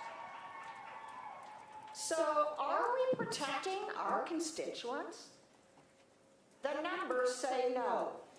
Not when infant mortality puts us at 47th in the nation. Not when Indiana has the third highest rate of maternal deaths. Plus, it's twice the national average. And not when our public health funding is 45th in the country. And not when 1 in 3 Hoosier women already have or will experience sexual assault in their lifetime. Not when 1 in 7 sexually assaulted Hoosier women. Women who are our mothers, our sisters, our wives, our children, and our grandchildren will become pregnant as a result of that attack. And that's just the cases that are reported. Compounding what became a personal tragedy played out on our nation's stage, many immediately attacked the 10-year-old child from Ohio who came to Indiana and the Indiana physician who helped her. And still, the personal and professional attacks on the physician continue to this day. By the way, did anyone else notice that that physician was a woman? So how are we doing protecting our constituents? Well, as we all know, we are failing. This bill doesn't make things better. It makes things worse. More women, children, and families will suffer. As senators, those we represent should and do expect us to provide access to quality health care to meet their needs and not remove vital health care from 52% of the state's population. Indiana establishes strict, comprehensive criteria for physicians to be able to practice in our communities. A doctor must complete 4 years of college, 4 years of medical school, 4 years of residency, and 3 additional years of training to be qualified as a maternal fetal medicine specialist. A maternal fetal medicine specialist treats difficult and complicated pregnancies. And there are only approximately 25 of these specialists in the state. And if this piece of legislation becomes law, there will be even less. So this is what we require of a doctor to be allowed to provide reproductive health care in Indiana. And yet, here we sit, 50 senators, only 8 women, and 42 men, unqualified, but arrogantly presuming to interfere and dictate the work of physicians. We are considering dictating medical decisions with blinders on and ignorant of the astounding unintended consequences we are creating, while also creating criminal penalties for these same physicians who are serving women and children. I ask you, and I invite you to ask yourselves, are we meeting the medical needs of the people we represent with this proposed legislation? Are we providing the support that families and children need to thrive in our communities? No, we're not. We're just making a mess. Namaste once wrote, everyone is pro-life. Without life, we are not here. So if you're in favor of your own existence, you are pro-life. Everyone is pro-choice. If you have a free will and you are in favor of your free will, you are pro-choice. All of us are pro-life. We are alive and will fiercely protect our lives. All of us are pro-choice. We all have free will and demand our right to exercise it. Women deserve to have us protect their lives and free will as well. Senate Bill 1 destroys both. Shame on us for doing this. A friend of mine shared with me an important thought. Everything that you believe is just that. It's just a belief. Doesn't make it a fact, doesn't mean it's right, and it doesn't mean it's the truth.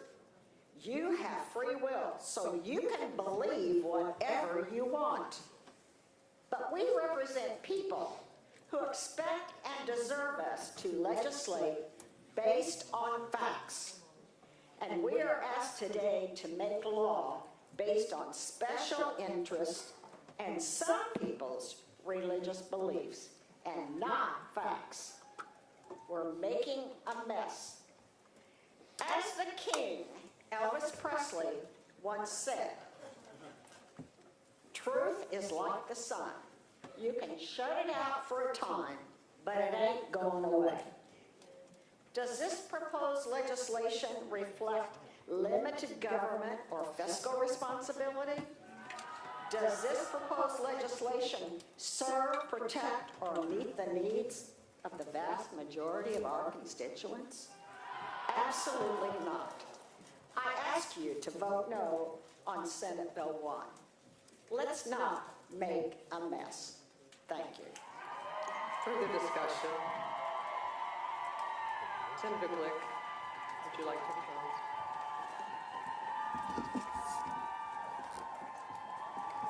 Thank you all for your comments.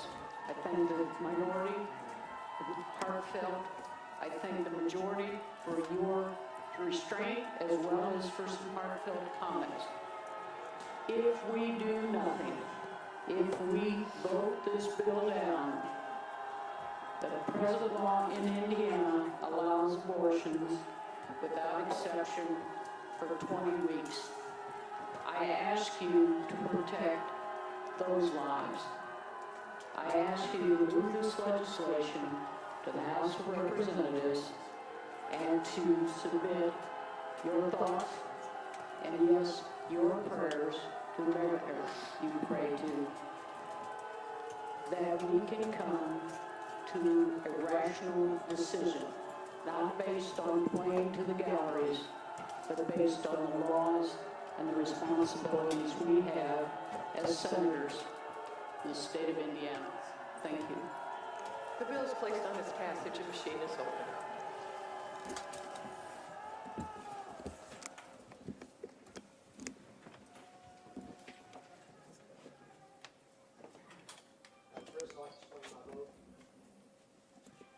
Oh. Senator Byrne to explain his vote.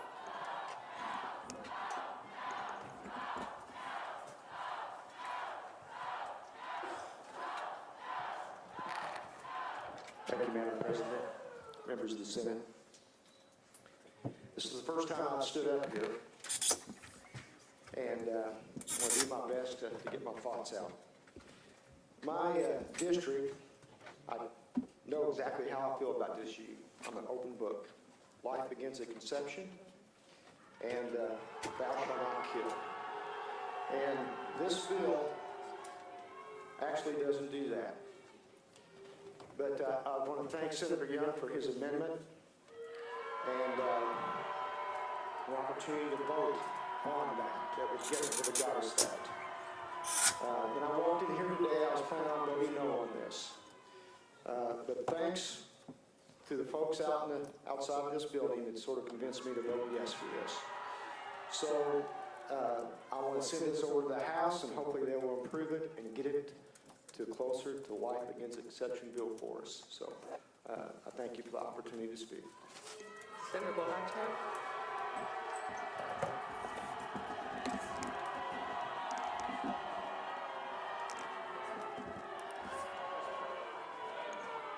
Senator Bohacek to explain his vote.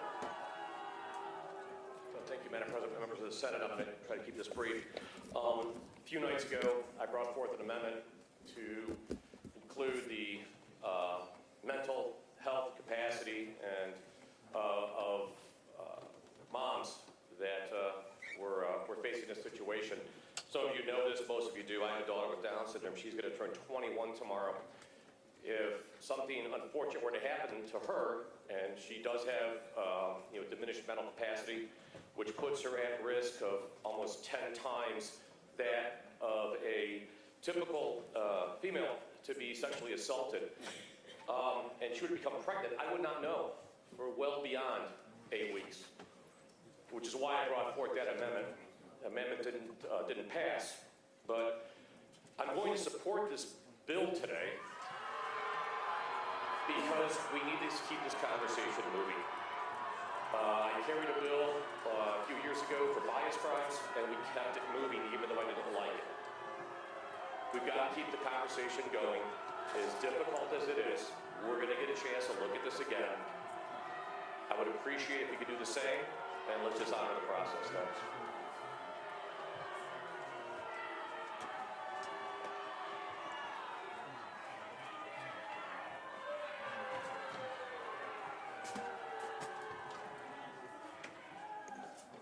Senator Delgado to explain her vote.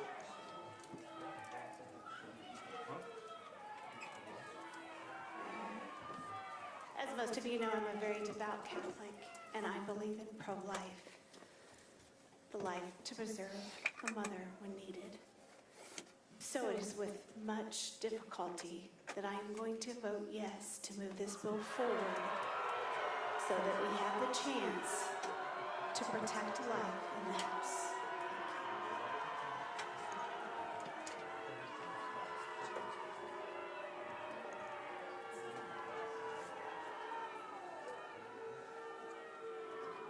Senator Thomas. Senator Thomas to explain his vote.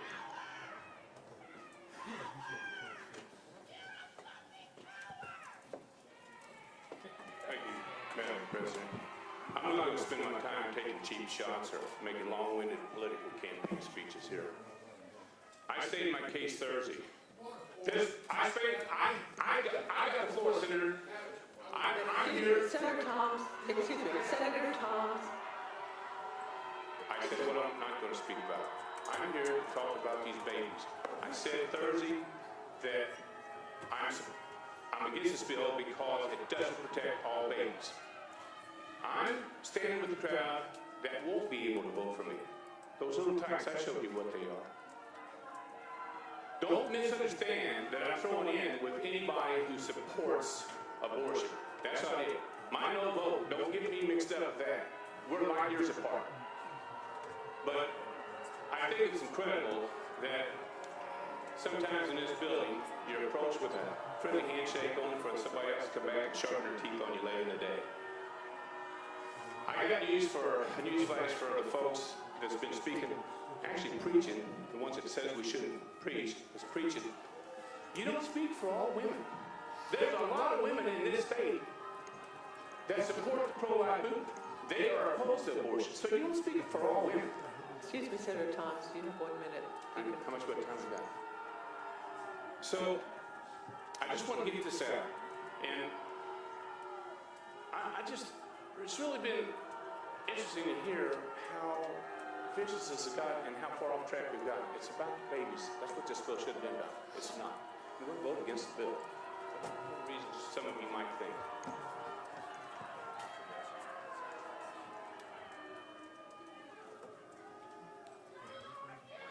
Senator Bohacha. Senator Sandlin.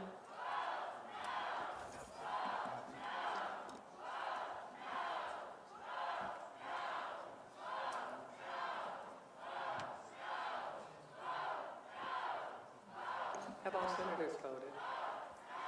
The machine is closed. Clerk will tie the roll. Roll call shows 26 ayes, 20 nays. The bill has passed. Secretary will inform the House of the passage, or the Senate of the passage of the bill. Will you name your House sponsor?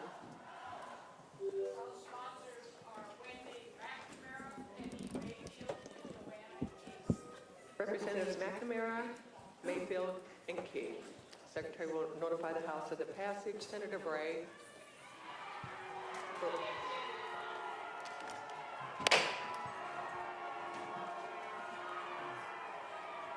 Senator Bray.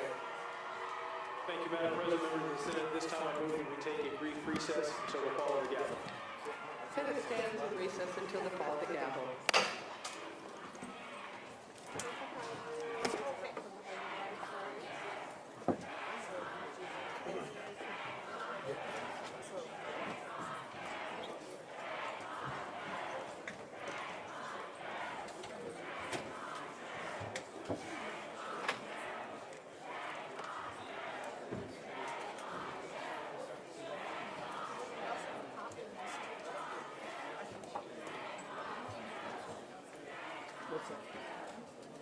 Senator Becker. Sorry.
Check, check.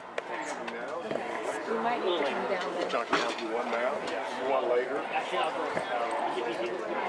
No, they're not done. They're coming back. He's not doing a guy with